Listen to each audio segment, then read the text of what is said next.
What up, everybody? I'm your host, JP, and this is my co-host, Josh. Hey, everyone. And welcome back to another episode of the FilmBros podcast.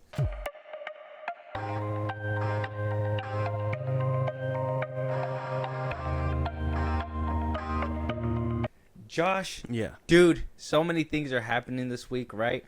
From Superman basically being suppressed by the Fantastic Four.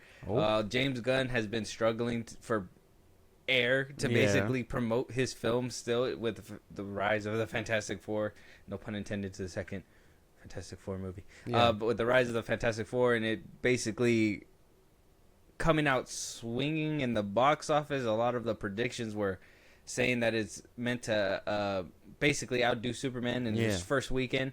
On top of that, it was meant to apparently Fantastic Four it was looking to how do you say,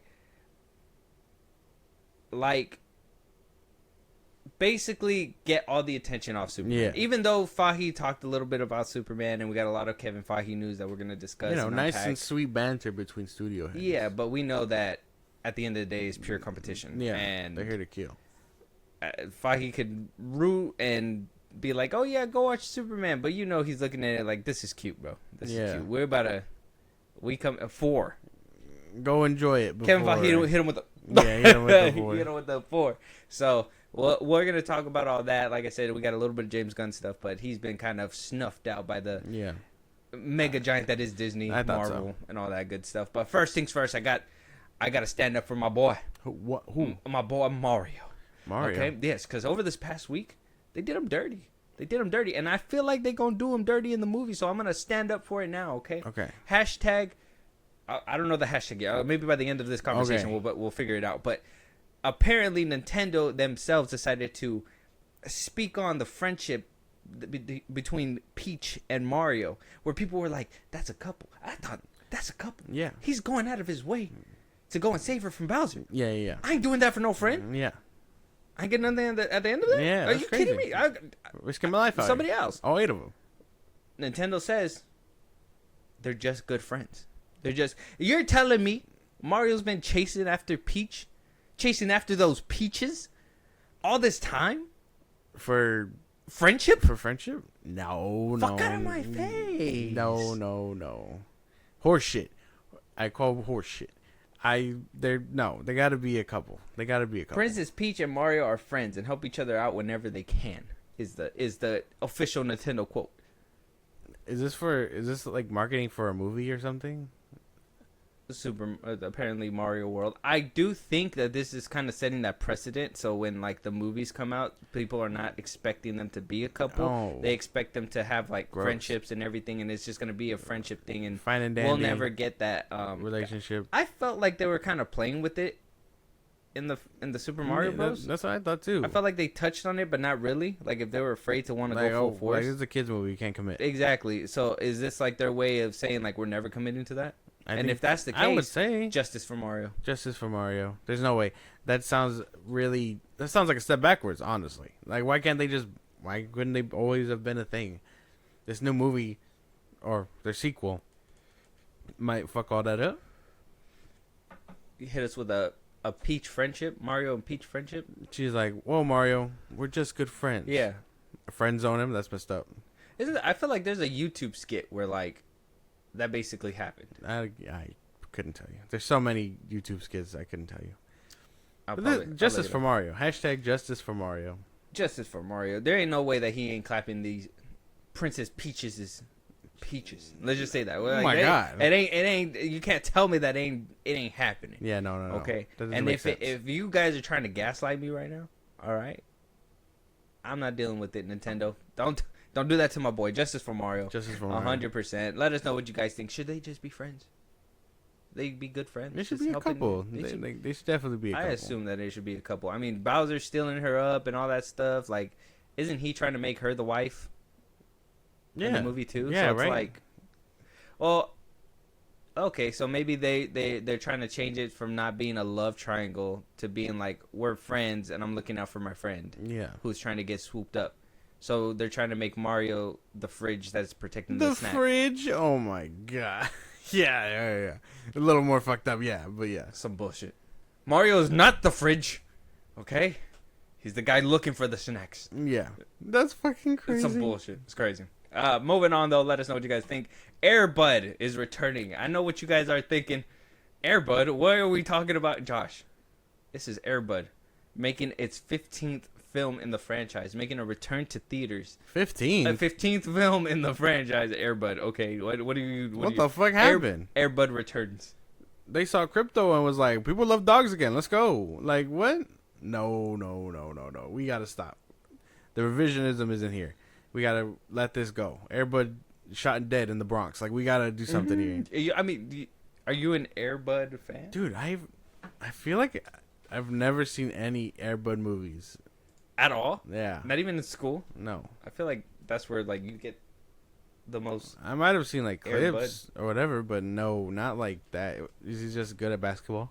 Yeah, he's just a dog. I think one of them, he does football and soccer at one point. What the fuck? Yeah, he does. Let me see. Let me see if I could. You know what, man? Sure. I guess in the climate we're in, where Barbie and Hot Wheels can get cars, Air Bud might as well return. I guess if that's what we're 15 doing. movies, man. Look, we got the first Air Bud that came out in '97. Okay. God Listen damn. Air Bud the Golden Receiver. All right, '98. That's the next one, and then we got Air Bud World Pup. Okay. That's a good one. Air Bud Seventh Inning Fetch. Air Bud That's Spikes crazy. Back. What? Air Buddies. I watched that one. That's the one I watched. The puppy one. That's a good one. Snow Buddies. I watched that one too. Okay. Christmas time. Space Buddies. Never seen that one. They went to space? Yeah, they went to space. Probably. Before Paw Patrol, probably. Santa Buddies. Sounds like the Snow Buddies won twice, but all right. Spooky Buddies. Halloween. Treasure Buddies. Treasure Hunt. There's like a camo in the middle. Treasure Hunt. And then Super Buddies. This one came out in 2013. So They the got last one that came out was in 2013. Yeah. That's a lot of fucking movies. Man, it still ruined the Air Bud supremacy. No, That's what it happened. didn't. No, it didn't. Thanks, Snyder. I would say the MCU probably killed the hype in these movies. Whatever hype there was. I feel like everybody's seen the first Air Bud. Like nobody can tell me you haven't seen the first Air Bud. I'm not seeing. I like maybe you can skip Air Bud Golden Receiver, World Pup, Seventh Inning Fetch, but you got to see the first Air Bud. There's like the fourth one has golf, right? Is that what it is? The Finch? It's baseball. Oh, what are we doing? It goes football, soccer, baseball, then volleyball, and then it goes to Air Buddies. What are we doing? Why are we going back to this? What happened, Hollywood? Where'd the sauce go? Why'd you give me a plain ass burger? We gotta stop. This is not what we're here for. The original producer's coming back. What the fuck? Written and directed by Robert Vince. He's the original producer. He's been producing Santa Paws and the spin-offs. He wrote and directed 10 of them. Now he's coming back for another. What, bro? Do something else. He produced the 1997 original movie, which was a family-friendly sleeper hit, apparently, according to this article. Oh my god, my man! It is time to move on. You gotta be old as shit now. What are you talking about? I still got gas fare, bud. Like, what do you mean? Okay, all right. He has a statement. I'm gonna give you Okay. the statement. Okay, this is what he says. Actually, Chief Motion Pictures Officer Yolanda Macias said in the statement, "Anyone who follows the box office knows that we are experiencing an important moment at an intersection of the 90s and early 2000s nostalgia. Millennial parents looking for family-friendly movies to share with their kids. With the return of an iconic franchise that has remained popular since Robert created the OG Air Bud more than 28 years ago, we are offering a real treat that will resonate with fans across generations. This is the ideal first project for us as we expand our theatrical strategy to the kids and family category." Someone needs to check this dude's drive. All he does is kids movies. Yeah. He did Air Buddies. He did the Air Bud movies. He did a couple movies starring a monkey. And now he's going back to doing Air Bud. What monkey? Spy Mate? Oh, never heard that one. Spy Mate 2. What's the director's name? Robert Vince. Oh, yeah, Robert Vince. MXP Most Extreme Primate? What? What? He makes animal movies. That's all he does. That's all he made. No, Samurai Cowboy in 1983. He produced that. Yeah, he did. But he produce it. directed and wrote Monkey Up in 2016. Spy Mate in 2006. the 22 movies he directed. He wrote. He was like, "Hey, ain't nobody can touch this but me." What the fuck? Hey man, I'm just saying, if anybody needs to do an Air Bud movie, it's probably him. He was like he's fiending for one. Yeah. He's like, dude, I've been putting the script on your desk since 2013. He's like, hey, did you get to see it? Did you get to see it? We've been through 10 reboots already. Can I get another Air Bud? And then they were like, yeah. And now here we are, where I can officially tell you we might get a Stephen A. Smith in this movie. Probably. Air Bud is crazy. Like he's gonna do some shit like that. That, and we'll probably get like a LeBron cameo. LeBron cameo. If it's a basketball movie. Stephen Curry. I mean, this is a good moment to put all the basketball players along with the Air Bud franchise. We don't need that. Oh, I'm not watching this. We're not kids. We're not watching this. I'm sorry. you never. No. Don't ask me. They said, millennial parents are looking for something. Millennial parents, I never put on Air Bud for my kids. I'm just you don't need to. Millennial parents with good taste, actually. Not like, what, I don't know anybody showing their kid this. Like, this is crazy. Like I said, I know teachers that put it on in school. I mean, when I was in school, and it's been a while. It's been a while for you. Why you say it like that? But yeah, so I mean, Air Bud to me, it's always a franchise that's gonna live on. I personally thought that they were still making some under the radar. I didn't know that they completely stopped back in 2013. Yeah. But it's good to know that it's coming back. I don't know. Air Bud supremacy. I don't know if it's good. Watch the original 1997 classic Air Bud. I'm not doing that. Sorry. Oh, okay. Well, I tried, guys. Let us know what you guys think about a new Air Bud film. Moving on, Josh. We are going to talk about Marvel. We're going to talk about a few things. But like I said, in the beginning, we're doing something different right now. We got a few highlighted things that happened. Like I said, the Nintendo thing, the Air Bud thing. That's the one thing that I just felt like highlighted the whole week. This other one, not so. You know what? It's not expected from the DC Studios CEO when I came across this clip, but everybody's been roasting him ever since, and I think that this is just something that we gotta address at least in the beginning before we get into everything. We still got to talk about him later, but I just felt like this one is something so small that we could probably just nip it in the butt right now. So let me show you the clip and you tell me what you think. Okay. What is Superman's middle name? Danger. Justin. Justin. W. Is it? I gave that one to you because I didn't want to have to answer it. Does Clark Kent have a middle name? I'm embarrassed that I don't know. He does? He does? What is What's his middle name? Joseph. I was so close. Joseph. His middle, Clark Kent. Oh, what you just asked that. Joseph Kent is his middle name. I was going to trying to take the win for the edit? Yeah. What is Superman's middle name? I like how everybody looked at him like you fucked up. Look at this shit. Look. I gave that one to you because I didn't want to have to answer it. Clark Kent have a middle name? I'm embarrassed that I don't know. He does? He does? What is What's it? his middle name? Joseph. I was so close. You should have known. I feel like... Look at Cornsweat's face. He knows that he fucked up. He looked away. He's like looking this way. He's like, oh, fuck. And then Holt's like, dude, what am I even doing here right yeah. now? And these two are just trying to save it. Like Rachel Brosnahan's a good sport, and you could tell like she just tries to play it off as well as she can. Try to save his ass. Yeah. No, I don't know, man. This one's been making its rounds. A lot of people, some people are like, "Who cares?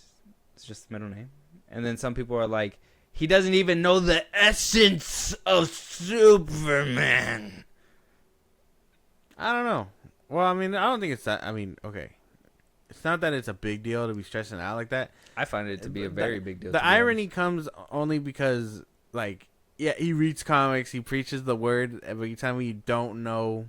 You read so many comics, but you didn't see his middle name and all that. No, That's the only irony in it, where like you're telling me, I mean, I know a lot of people were pointing out Zack Snyder knew it and David S. Goyer knew it. Like that's about it. It was But in BVS, yeah. but I mean, yeah, no, you don't get to sit around and lecture people for 10 years about reading comics and stuff. Replace the guy with that you say knows all comics, and then doesn't know Clark Kent's middle name. That's my thing too. Yeah, that's where I like. It's a big deal for me because exactly that. You can't say that you read all the comics, don't know. You're the head of DC Studios. In my head, I would assume you go watch every single last Superman movie, figure out what worked, what didn't work, do your homework, so you know everything about this character that you're basically running. So when moments like this happens, they're knocked out. This was a softball question. This was, what's Clark Kent's middle name? Softball question. I knew it because I know a lot of people probably turned their brains off around this time, but when Superman lost his life in BVS, it's right there on his funeral tombstone. Yeah. I mean, Lex Luthor does say it earlier in the movie too, but I think that's when I really noticed it and was like, oh, his middle name's what his dad was, his father was. So I was like, holy shit, like that's crazy. So just the fact that the DC Studios head, and then on top of that, like I said, if you look at the clip, I mean, even your crewmates, your Superman looked at it. Everybody had a problem with the way he responded to that question. And you try to play it off like, oh, you know, like, I knew it all along. It's like, no. Like, it's just now you're just, what is it? You're living in your ignorance. And you're just, ignorance is bliss, I guess. Basically. But that's kind of where it all is. I mean, I don't care about this, honestly. I just think it's funny that like I see the irony and I understand why it's so funny, and I can understand that, but I don't know. I think I'm calling it such an outrage is kind of crazy. I just don't like that. Like the goalpost gets shifted. Yeah. The Gunners, Yeah. they come out and say, "Hey man, like he knows Superman. Superman's character is peak in this movie. Who cares if he doesn't know his middle name? He's the Superman's peak in this movie. Yeah. Look what Zack Snyder did. He knew his full name, but look, it's not Superman. It's like, so one got the name right, but didn't get the Superman right. But one got the name wrong and didn't get got Superman right. Like, where does that make sense? Where somebody who put their full name and also like gave them that, I personally think Superman should be stoic and, you know, have this heroism to him, like I guess this like what is it called, like this sternness, this how do you say it, like commanding presence that like is warm and heartfelt. Like I don't know, I felt like we captured that with Man of Steel. I don't feel like we got that with Superman, but a lot of people are moving that goalpost, and that's kind of like one of those things that was kind of itching me when I was reading these debates. People are just they're so disingenuous about the way they go about this movie. It feels like everybody is like, it's hope, it's all this and that, and like shoving hope down your throat, and it's like, well, I don't feel hope, and when you tell me it's hope, I look at it like, I don't know if that's hope. I personally don't feel hope from the director who doesn't know the middle name of. I don't feel that. But Zack Snyder doesn't read comics. That's where we're at. That's what they said. I just thought I'd bring this up. Like I said, it's one of those weird ones where it just felt like the goalpost is being shifted. And I mean, we cannot care. Like I said, we cannot care. We cannot care that the middle name, we don't know. I mean, do we need to know his middle name? How often do they call him Joseph? But it's like, wouldn't it be a neat thing as like for comic book fans, instead of being like, hey, I'm gonna immerse this whole world into comic books because I feel like everybody wants that. Look at the box office. I do think little nods like that is what satisfies the comic book reader, where it's like, you don't need to say his middle name, but you know his middle name. Yeah, that makes you a good. That's like little Easter eggs that you put into your movie that a lot of people are not gonna know. Like I said, when I first seen it, it was on the tombstone. I've seen all kinds of other Superman movies. I never noticed to his middle name at all. Yeah. So I was just like, I don't even know if they said it in any other movie. So I'm just like, his middle name is Joseph. It's crazy. I don't know. The goalpost seems to be shifted a lot though, and that's just my thinking. Let us know what you guys think though. The head of DC Studios, James Gunn, does not know Superman's middle name. Is it not that big of a deal? Is it a big deal? Let us know what you guys think. Josh, I know we usually have trailers at the end, but I couldn't wait for this one. This one had to be first. Oh. We're gonna have a trip. We're gonna have a blast, and then we're gonna jump into the Marvel news and the regular scheduled news that we have. The opening has been different because we've been having a little bit of tidbits of breath of fresh air. Okay. And what has been a jam-packed 2 weeks of just like pure nothing but James Gunn, nothing but Kevin Feige, all because of these 2 superhero films. July has not had a time to breathe. I want us to breathe in this beginning. Let's go. We're gonna start with this trailer. It's called War of the Worlds. Oh. We're getting a remake, and I know what you're thinking. You're like, is Tom Cruise coming back? Yeah. No, don't think that. Such a nonsense. Sorry, excuse me. Do you think aliens are gonna come from the sky? I would hope. Yeah, probably. Do you think we're gonna get first-person POV? Stop thinking that right now. We're not. No. Okay. So Ice Cube and Eva Longoria stars in this film. Eva Longoria. Yeah, Eva Longoria. You've heard this name before. I've heard of this woman before. This movie is the War of the Worlds, all set from the internet POV. What? From a man's computer screen's POV. Okay, so he's watching aliens come down and execute. This is a poor man's fucking War of the Worlds? Cloverfield? This is a poor man's Cloverfield? What is this? Probably.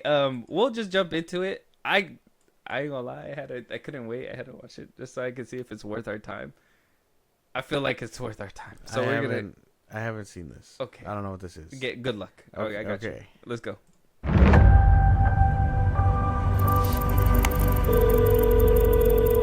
Hey. See, you took the Sunday graveyard shift again. Dad, when's the last time you left the office? That's classified.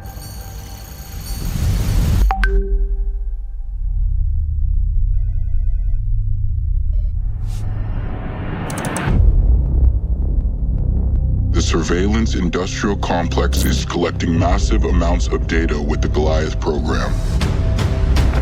Our most precious resource on Earth is data.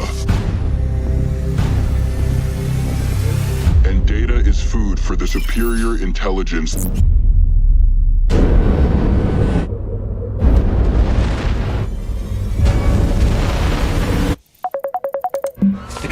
Dad, have you seen this? Have you seen this? Can you tell yet what they're comprised of? No, sir. I've never seen anything like this. Eyewitness video is coming in from all over the world. Terrifying machines rising out of these meteors.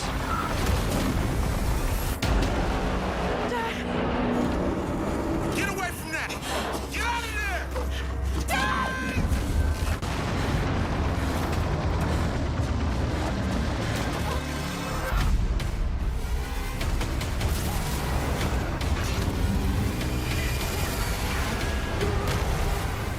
I'm coming for you now!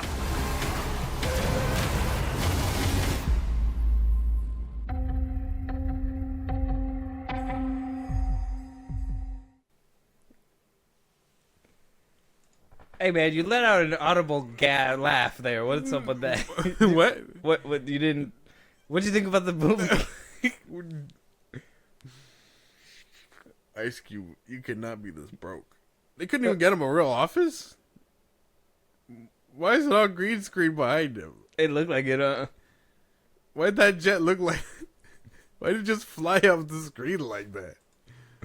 I really hate the like extra glitchy stuff where they're like, oh, like it's disrupting everything. It just there's I don't know. How'd you think? What'd you think? I hated that. I hated that. Like you don't think you're gonna be tuning into this? No, I like Ice Cube, but I don't know if I like him enough. What the fuck? Why does it look so bad? Does anything look good on the camera? No. Oh, there you go. I don't think. bro saw his kids getting like slaughtered by aliens and stuff, and was like, "I gotta stay in my office." He's like, get out of there. Clearly, it's bad. I shouldn't leave this place. This is safe in here. Like, yeah, like it's his own little fishbowl glass. Eva Longoria, if you didn't recognize her. I didn't recognize her. Oh, that's... Why is she? Why she look like that? She out there in the field. Oh, You know, she seems like a reporter or something. I don't know. Why does it look so? He's just watching footage. He's just like, "Hey, Ice Cube, react to this," and it's just his reaction. I need him to go, "This is bullshit." I need him to say something like that in this movie. Yeah, it's this part right here. This part it just makes me laugh every time. Look at his reaction. It's so funny.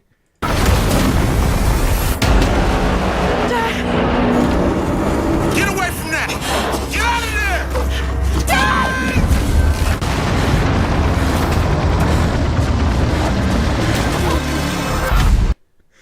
Oh my god. Yeah, I don't know who greenlit that one. I don't know who pitched it at Ice Cube, and he's like, I'm all on that.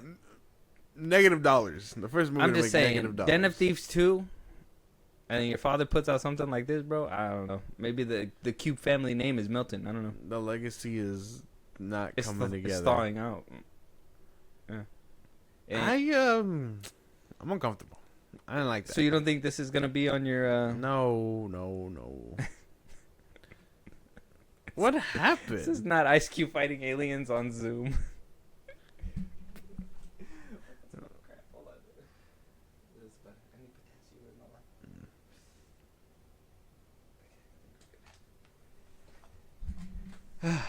On Zoom. Oh my god. It's worse than you think. What? The CGI? Yeah.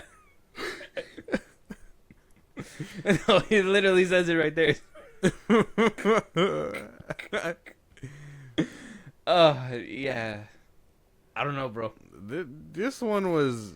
I mean, would you watch it when it comes out on Prime? Apparently it's coming out on Prime.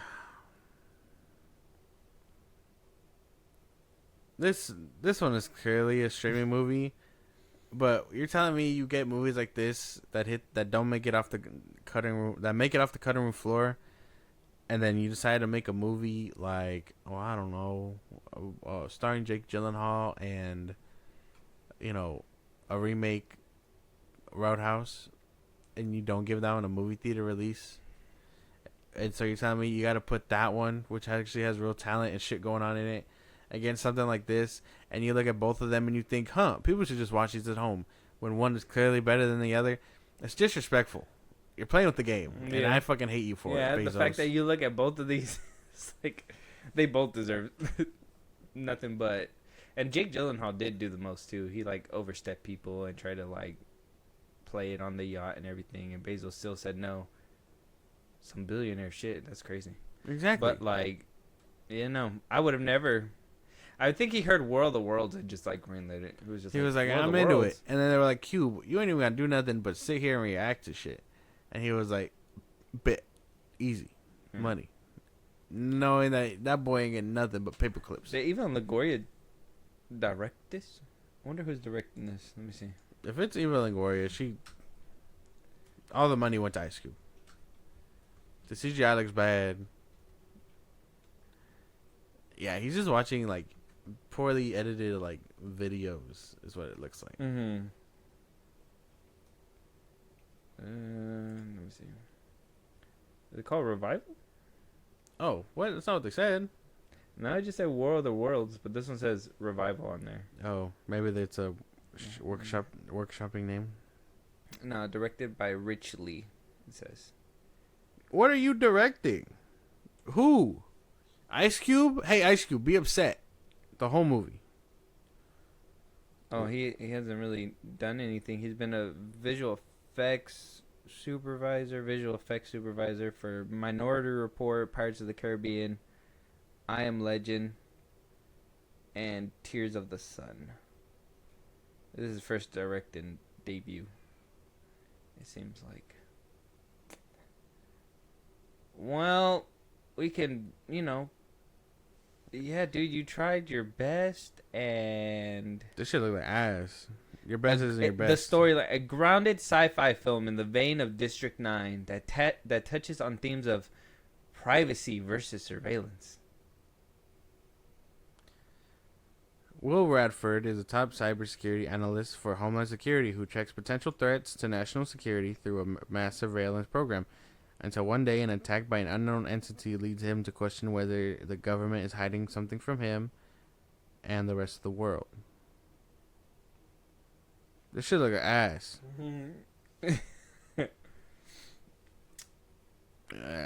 Check it out on Prime Video. When I it comes don't. out. It's coming out. When is it coming out? Save your time, bro. Don't watch this. Don't do this. to Check yourself. out the trailer out right now on YouTube. You can have a good laugh with the trailer. Yeah, let us know your guys' thoughts. I don't know. Does it have a release date? Yeah. Well, 2025 it said. That's all it says. 2025.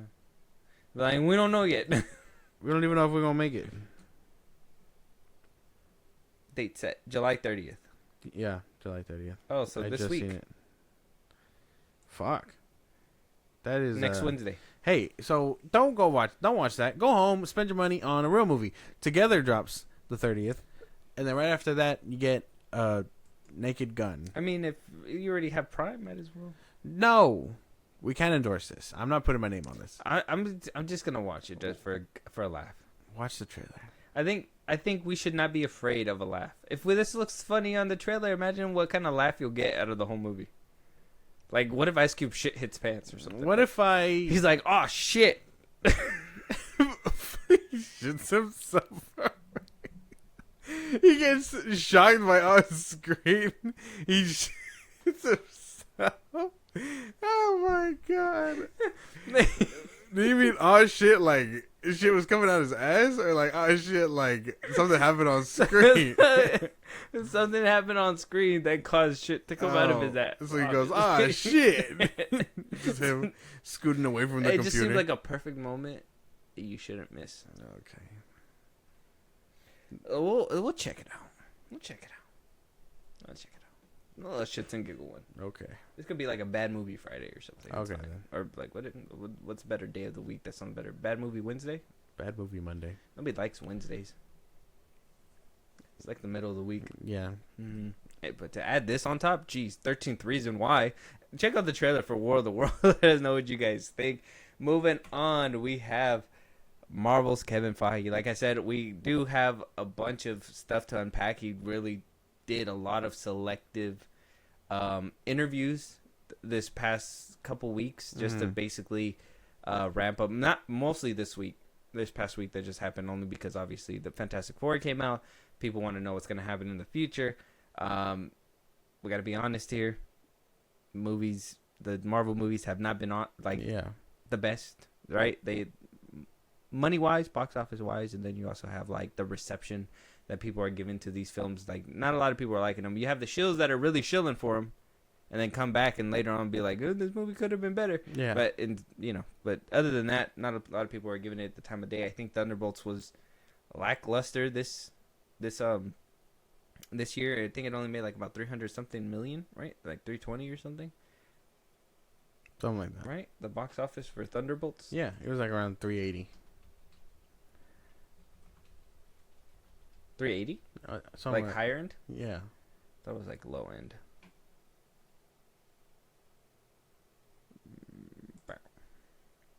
Oh yeah, 380. Aha. You're right. 380. So it made about 380. And then you have the other MCU movies that literally made less than that. Crazy. Thunderbolts made that much because it's like the best one out of all of them. But people really didn't give a shit either. People didn't care about Yelena. People didn't care about Red Guardian. I mean, people cared about Bucky, but I mean, how much? He wasn't in there enough. Yeah, exactly. So it just wasn't a good look. So I mean, here we are now. Like we talked about a little bit. He did praise Superman a little bit in his little run, saying that him and James are buddies. They support each other. But I see through that facade. It's a friendly. Yeah, you could shake hands, but eventually somebody's gonna have to pull out the knife and be like, "Give me the loot." Like, it's just gonna have to happen. I mean, according to Kevin Feige, he only has like 2 years left in his contract. So I mean, how much how much longer or how much gas he has in the tank and how much he actually wants to, pursue something like this is completely up to him. So first things first, Kevin Feige did really emphasize on the build up to this movie, which I personally liked, and I really liked that this time it rang true and it was something that happened. We are going to be giving our Fantastic Four review. We did watch the movie. This is not the review. We're talking about the news and stuff. But one thing that we can kind of vouch for is that Feige said that in this movie, just like Superman, where you can just jump into it and the world is fully fledged and working, that Fantastic Four is also that kind of world. No baggage, no homework needed. Just walk in. The movie's there for you. Yeah. And this time it was true. Where they try to make it true with Captain America, they try to make it true with Thunderbolts, they try to make it true with Doctor Strange. Yeah. They all needed some kind of homework behind it. You could not just... I mean, even Deadpool and Wolverine, people were like, this one's no homework. But people were like, well, no. I mean, if you want to know about Deadpool, you got to watch the first two. Got to know how he got there. And if you want to know about Wolverine, well, you got to at least watch Logan. That's something that's like minimum homework. Yeah. But if you want to know more, then you obviously got to watch more. So that's something that kind of rang true, at least with this film, that you did not need that homework, right? So yeah. They were trying to tell you, they put out a list trying to say that you got to watch the Fantastic Four movies. I'm like, you don't need to watch those. You can't it's make a funny me, gag. You can't make me sit through Fan Four Stick. Goddamn it, it ain't gonna happen. It's Fantastic 1, Fantastic 2, Fantastic 3, and then now we're here at Fantastic 4. Yeah, first steps. Every member gets their own movie. Actually, it's the same movie through their POVs. There you go. Look at that. He did say he didn't want people to also have the criticism of the way he quoted it, and this is his quote: "We didn't want to have the Eternals issue. Where were they? Where have they been? How come they didn't help with Thanos? We wanted them to be a part of the reality so that we didn't have to say, oh, look, they've been hiding over here." So, they did go with the unique aesthetic of the 1960s with like a futuristic vibe to it and really laid out the groundwork. So this movie, he emphasizes again that this is no homework required, which it's awesome. Yeah, it's awesome. It's awesome. Yeah, it's true that it's very much self-contained until, you get to Doomsday and little breath of fresh air for real.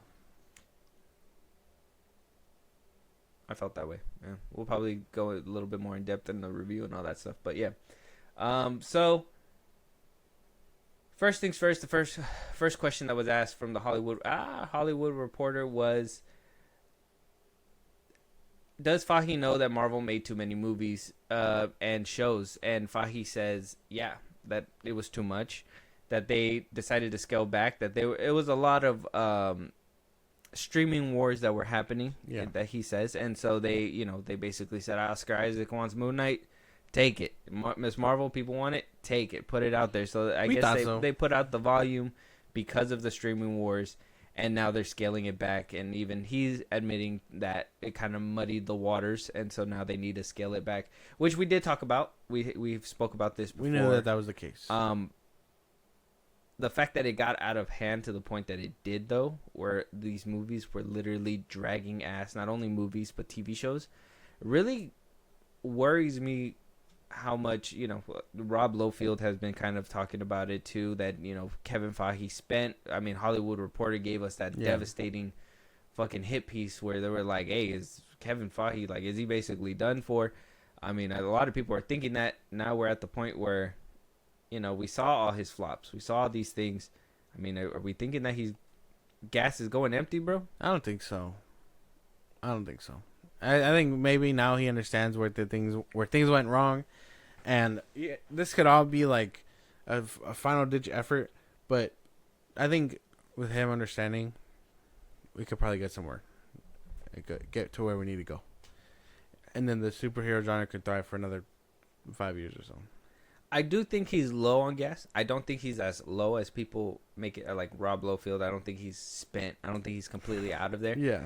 But I do think the fact that he did have this limited amount of ideas and they said widen that scope, I do think that made the target harder to shoot for him. Yeah, and then ditching characters and all that stuff doesn't help either. Yeah, adding them to And ditch them and is a ditching problem, them is very much a problem that he had.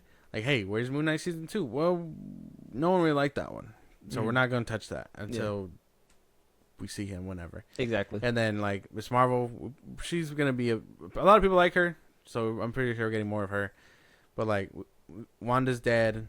Vision Quest, is he gonna show up and then not show up again until Doomsday or Secret Wars?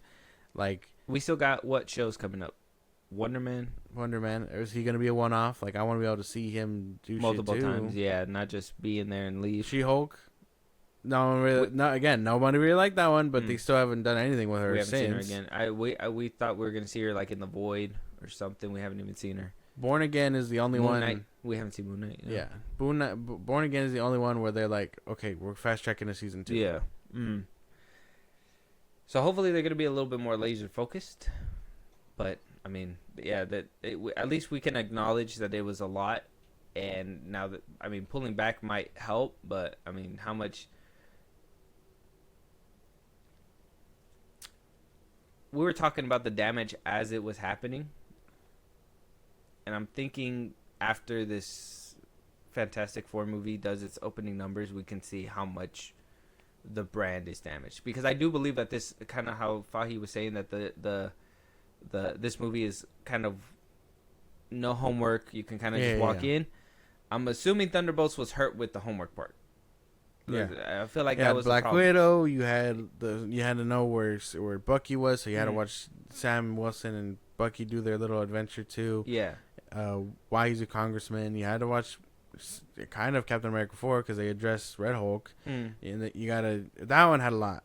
That one did have a lot. Yeah, so that's why I think like that one it didn't probably do as well. This one, because of no homework, I think we can actually get a good assessment of like where the brand is. If it still makes money in the next coming weeks and it doesn't have a big tank, like, you know, the rewatchability can be better for this movie. Like, we could really see where Marvel's at this moment, but we know that it's not in a good spot. And they were asked, Kevin Feige was asked why Thunderbolts failed, even though it's considered to be a very, very good movie. He says it's that the expansion that I think that led people to say, do I have to see all of these? It used to be fun, but now do I have to know everything about all of these? And I think the Marvels hit it the hardest, where people are like, okay, I recognize her from a $1 billion movie, but who are those other two? I guess they were in some TV show. I'll skip it. Some of them were still feeling residual effects of the notion of, I guess I had to have seen these other shows to understand who this is. I think if you actually saw the movie, that wouldn't be the case, and we make the movie so that's not the case. But I think we still have to make sure the audience understands that. I think they do, but I don't think they made an effort in the Marvels to even tell people. Like, I'll be honest, I didn't watch Miss Marvel. I didn't watch it either. I know of where she came from and everything because of the fact that obviously ear to the streets when it comes to this stuff. We played the game too, and like similar backstory there. I mean, not just that's true, like comics or whatever. But at the same time, it's like I don't need to watch the show to get the little tidbits of what I need to know, right? Like X-Men was a reference. They don't stress it out enough, and that's only because changing her powers was a really big thing for me too. Yeah, God, especially with the way like Reed Richard looks. So, well, our review will be out by the time you hear this, but like, not to get too deep into that, but I think it's crazy because, like you said, that comes with the expansion and like I said, ditching characters halfway through. We have not seen Alexei since Black Widow. We haven't seen Yelena since Hawkeye. Did you guys watch Hawkeye? We did, but you know, Hawkeye isn't in that movie. Yeah. You're not gonna watch Hawkeye for the 2 episodes and 1-2 scenes that Hawkeye deserved a movie before Yelena's in there. You know what I mean? Yeah. Yeah, but you know what I mean. Yeah. We haven't seen Kate Bishop in forever. Like, this is their expansion problem, literally biting them in the ass. Yeah, it was just what was it? It was they fast tracked the expansion and didn't think they fast tracked the expansion thinking everybody was just going to follow in and fill up the seats. They didn't think like, oh, we still need to attract people in. They just assumed people are just going to sit down and be like, okay, we want to be here because it's Marvel. If this was Marvel in its prime, I'm sure they wouldn't have had that problem, but you're staggering. And you're only staggering because, well, okay, yeah, because the market and COVID and all that extra shit. Well, you got to be honest, like even the movies with COVID and all that stuff, like, yeah, we could say COVID had an issue with like the effects and all that stuff, but movie wise, like Marvel hasn't had a hit since Infinity War. Endgame. 2019. I think story wise, Infinity War. You brought up you brought up a fun little argument that I'm not gonna get into right here, but What is it? I got something for after the podcast. But what is it? It's because it was a thing about it was about how movies are like if can I rate a movie based on one piece, even though the second half is a continuation of that story.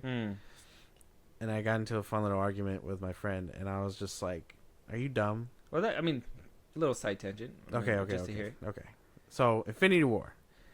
We all love Infinity War. You brought up the story being a little better, and I was like, "Okay, that's great." But that movie alone has to be like 8, 9 out of 10, right? It's good. It's really good. However you rate it, but you're giving it a rating regardless. Doesn't matter. Can you rate it that knowing Endgame finish it is the end of that story? Yes. Right? That's what I said. Because I'm like, because at the end of the day, Thanos still won. Yeah. The Avengers come back and bite him in the ass, but like he was the protagonist of that story essentially by being the bad guy, and he gets his satisfying ending. I'll argue you have to be a good story writer to even pull off something like that, because not only do you have to have enough story for the back end to make it compelling, and not rely on two parts to make a whole kind of thing. Twilight did it a good way too. Like you have to make sure that the first one leaves people with wanting more. Yeah. Like you can't give us a weak ending. You have to give us a good cliffhanger. Like Thanos won. Satisfies for people. Yeah. Makes people want to come back and see the rest of it. It's just more. There's more complexities when it comes down to stuff like that instead of just having one film. I think. Yeah, because I told him, I was like, he was asking me about like what movies I consider 10. This is all because I gave Superman a 3.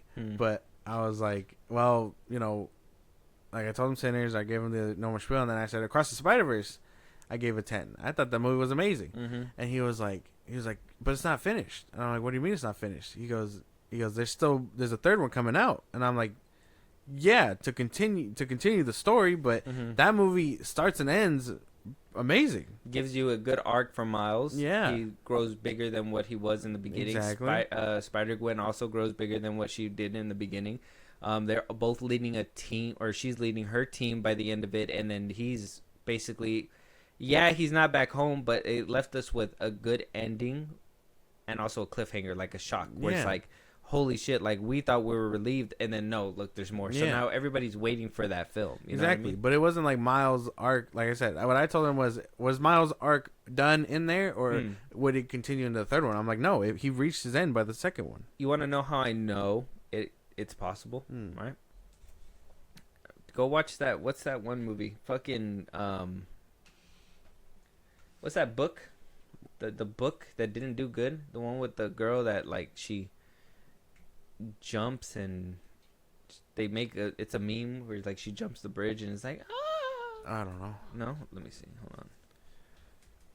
And then I told him, I was like, well, what about like, I mean, you get Back to the Future, you get Empire. I told him Empire is a big example, because you're telling me because that one says to be continued at the end that they didn't have a full-fledged movie at the end. Divergent. So Divergent came out, right? Yeah. Divergent, and then they wound up they did the first one, and then they did the second one. And the second one was supposed to lead into a two-parter into the third film, which was supposed to be a two-parter, basically pull off a Twilight movie. So the second one was so bad that they still greenlit it, and were like, people are going to come in for the third one because it's a grand scheme. It's a grand movie. We're going to do it just like Harry Potter. We're going to do it just like Twilight. We're going to make a good movie. That movie sucked so bad, they demoted it to a TV series and said, we're going to finish it on a TV show. and then they demoted that to an indefinite cancellation. So like that movie was the nail in the coffin. They still were willing to push on past the second movie because it was still mixed reception, but that third one was that nail in the coffin. Oh my God. And it became a meme. Like there's that one meme where like she jumps and everybody like it's just a Oh my God, what the fuck? It's a meme. So that's how I know if the movie's not good. You're not even gonna, like, if the movie's not good, you're not even gonna want to see how that second part even happens or ends like that. So you know that first part needs to be good. Yeah, and that's how you know the first movie is good or not. Pacific Rim. I mean, yeah, they had sequels. They had a sequel, you know, years apart, but that first one's amazing. But you're telling me just because you complete the story doesn't mean that the second movie, you know, is a continuation or whatever. Because even then, they totally replaced him with Idris Elba and, you know, whoever else. In the second one. In the second one? Yeah. Can you remember the second Pacific Rim? Idris Elba died, though, in the first one. Oh, yeah. But they replaced the main dude. They replaced everybody. Yeah. They got, like, the kid from the Disney Channel show. Yeah. And John Boyega was in that one. Yeah. They try to make him his son. There you go. Oh, yeah. Idris Elba's son. That's right. Look, this is the meme. Hold on.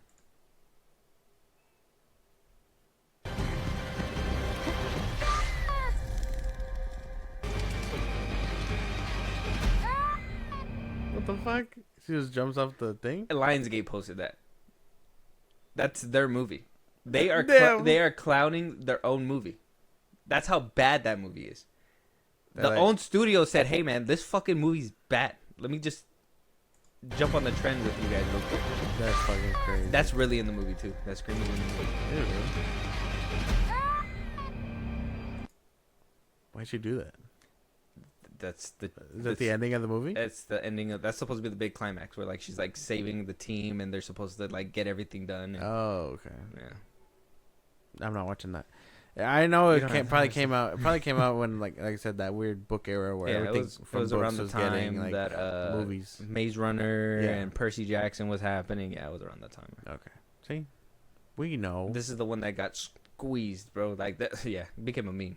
I'm telling you, the own studio just laughs at it, bro. They're just like, dude, why would we even make this movie? It's a bad look, and it's like that's what I was trying to tell them. I'm like, So, just yeah. because the story isn't finished there doesn't mean the movie didn't land on its feet. Because the movie still got to be a movie. Yeah. you can't have a two-parter and be like, come back for the second one. I think that's why another reason why too, like Justice League Part 1 and Part 2, because at first it was supposed to be like that, but then the studio wanted to make it shorter. I think that's why it just didn't happen, because I feel like they saw that it could only happen with established IPs, like movies that, you know, that have been around, like Twilight and Harry Potter, that just Yeah. laid the groundwork. You can do stuff like that. The MCU, this was like the third film. They didn't feel like you could do that. You need to compact it because it's just not going to happen. Zack Snyder's dreams were ambitious and big Yeah. and huge, and yeah, I could people have wanted to see Mm-hmm. an almost 3.5 hour movie? No, it wasn't unheard of until Infinity War showed up and was like, we're pushing the boundary. That's not true. And then he was like, Infinity War. I think that's fucking nuts to say when like the top 4 like highest grossing movies are like over 3 hours long. Is Avatar over 3 hours long? Yeah.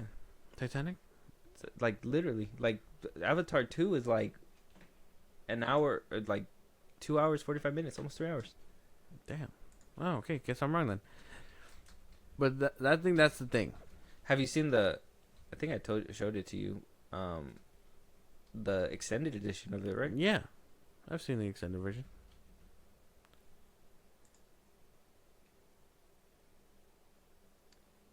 Avatar, Endgame, Way of Water, Titanic. See, all those movies are at least 2.5 to almost 3 hours long. It was great.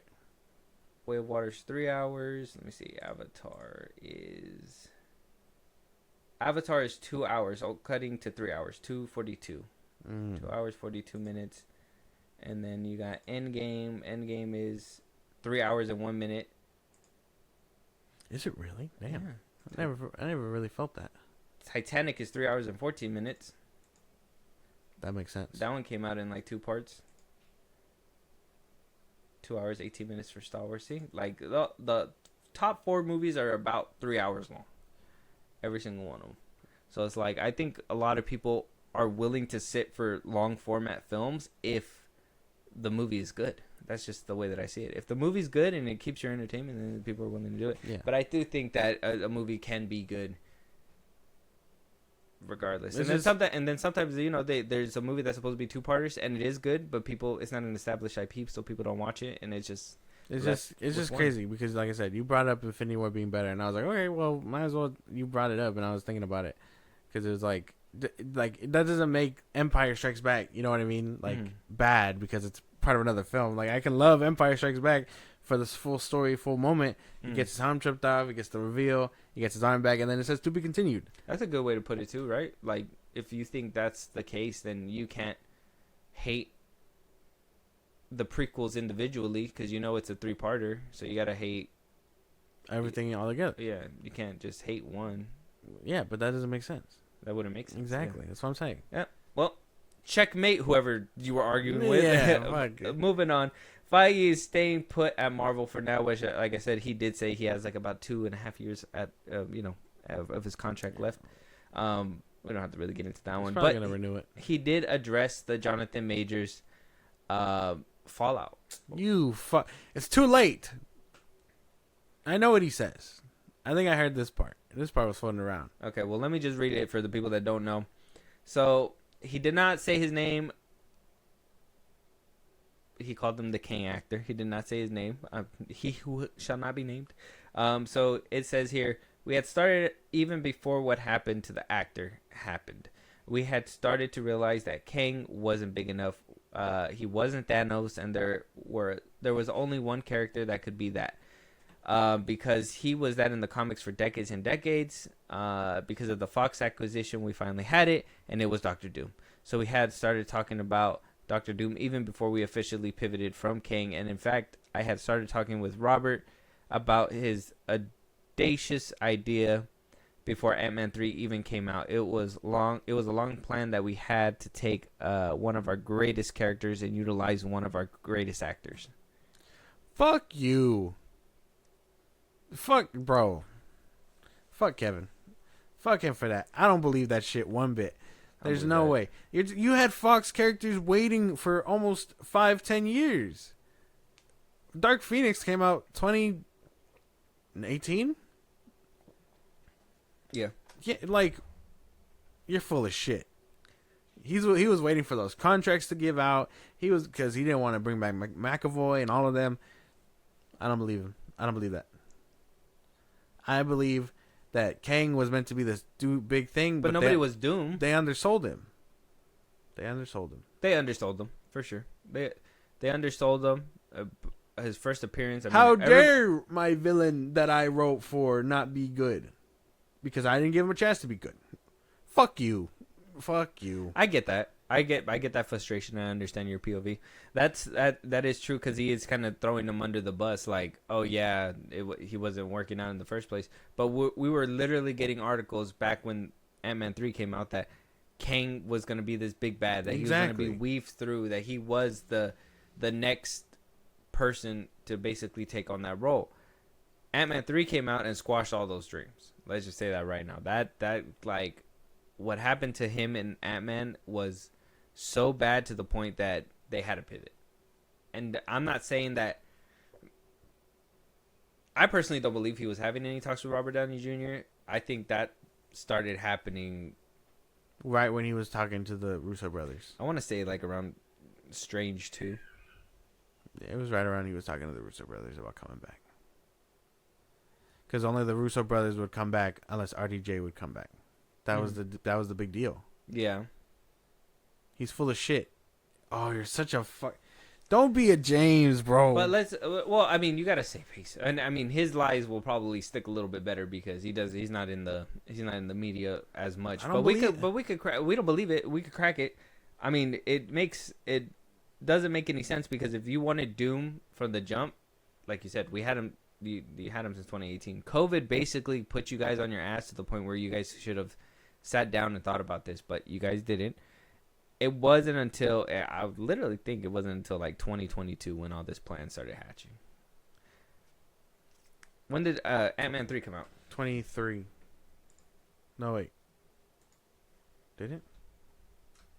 No, we had no Marvel movies. 23. 22, you're right. Ant-Man 3.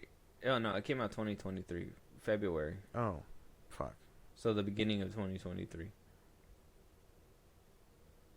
Oh, okay. So maybe the timeline does fit. Maybe he's not fibbing. Maybe he's not. Maybe he did talk to them in 2022 towards the tail end. But I'm pretty sure it's because he saw the movie and was like, fuck, dude, what are we going to do? This isn't working out.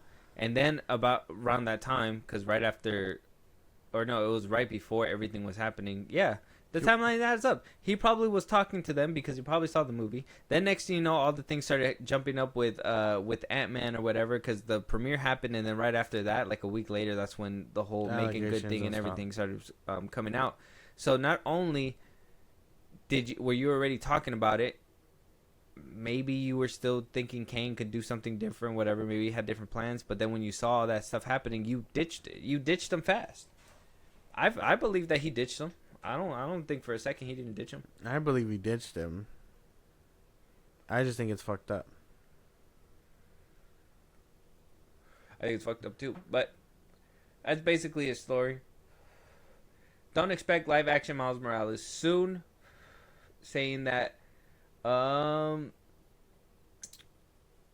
version is nowhere, and added that Morales' fate was in Sony's hands. Sony is brilliant, genius, incredible with the Spider-Verse animated franchise that's going on. Until that finishes, we've been told to stay away. So 2030, we'll see Miles Morales in 2030. We don't even know when we're getting the sequel. 2027, they said. Probably 2027. So, yeah, we probably won't get a Miles Morales until 2030. You're probably the timeline, right, for what you're saying, yeah. Yeah. It's because I don't know what's going on with that movie. I mean, I understand the animation takes a long time, and we got our first looks a couple of weeks ago. Or a month ago now, right? But, fuck, dude. Just get it together. How is Invincible moving faster? How is Invincible moving faster?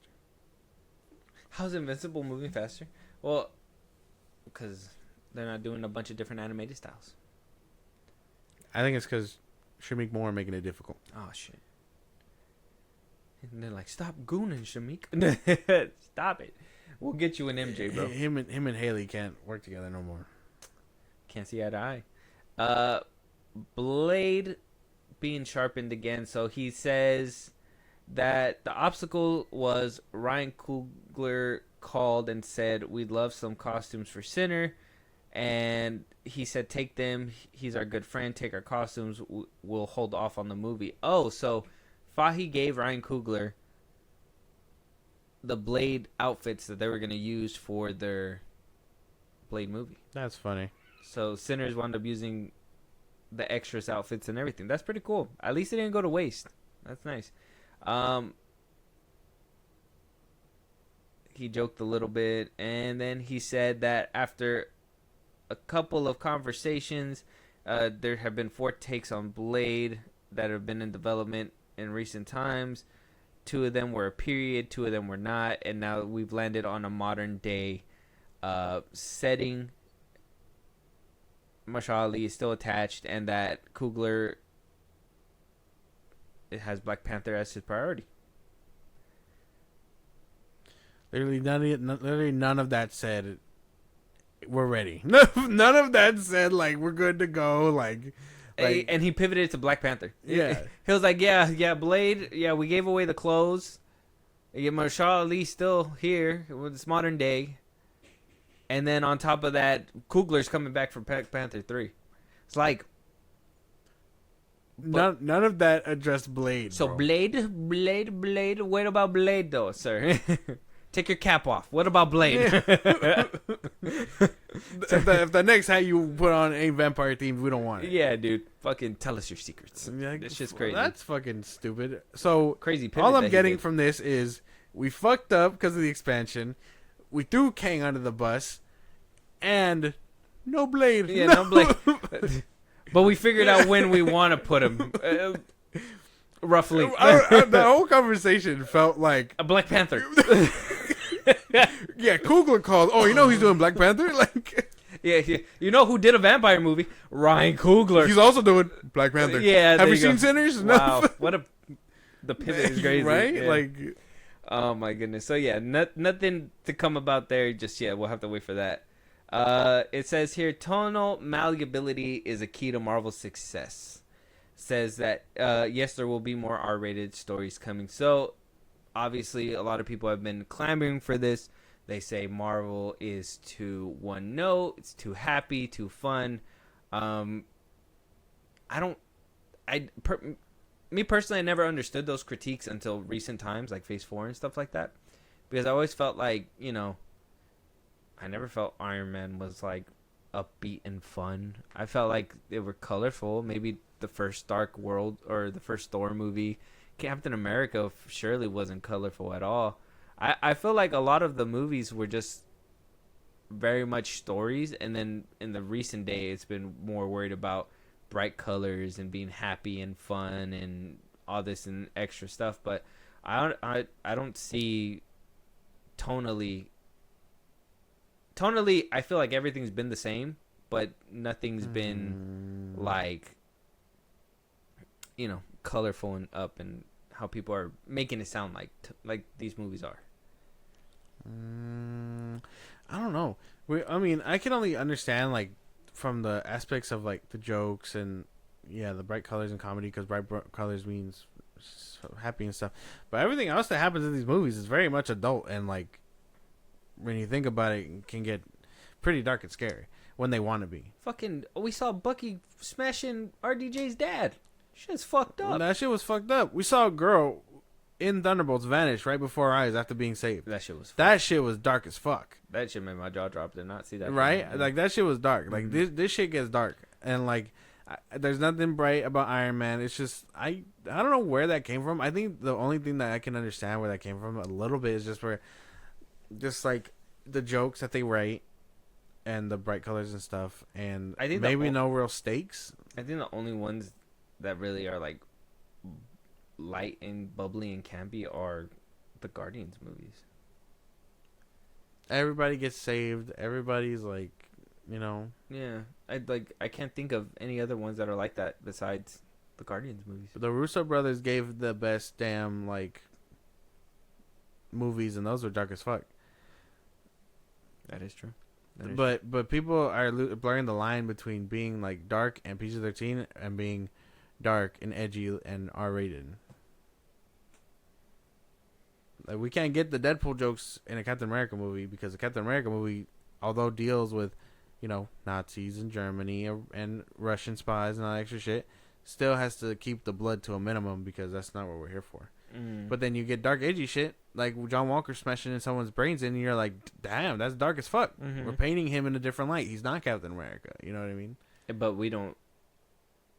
Yeah, that's what I'm saying. Like, I feel like we get those moments more than we actually get, like, bubbly stuff. Like, the only time that I can think of is the Guardians of the Galaxy movies. Maybe Miss Marvel. That one's for a different demographic. I would say Moon Knight kind of feels like a watered down R-rated one, like a campy R-rated movie, or like and that's show, just because whatever. the way they went about that shit. Yeah, that one didn't really feel horror. I feel like Werewolf by Night felt horror-ish, but that's probably because of the black and white. I haven't seen it in color yet. Yeah. So when people say like colorful and happy and all that stuff, it doesn't make sense. No, only for recent times. Recent times, yes, like Ragnarok and Love and Thunder. Obviously, I even think a Doctor Strange 2. The first Doctor Strange felt like a movie. The second Doctor Strange felt like a campy, bright. I didn't feel that. Yeah, whatever. Man, and then yeah, I think it's just more recent times. Okay. Yeah.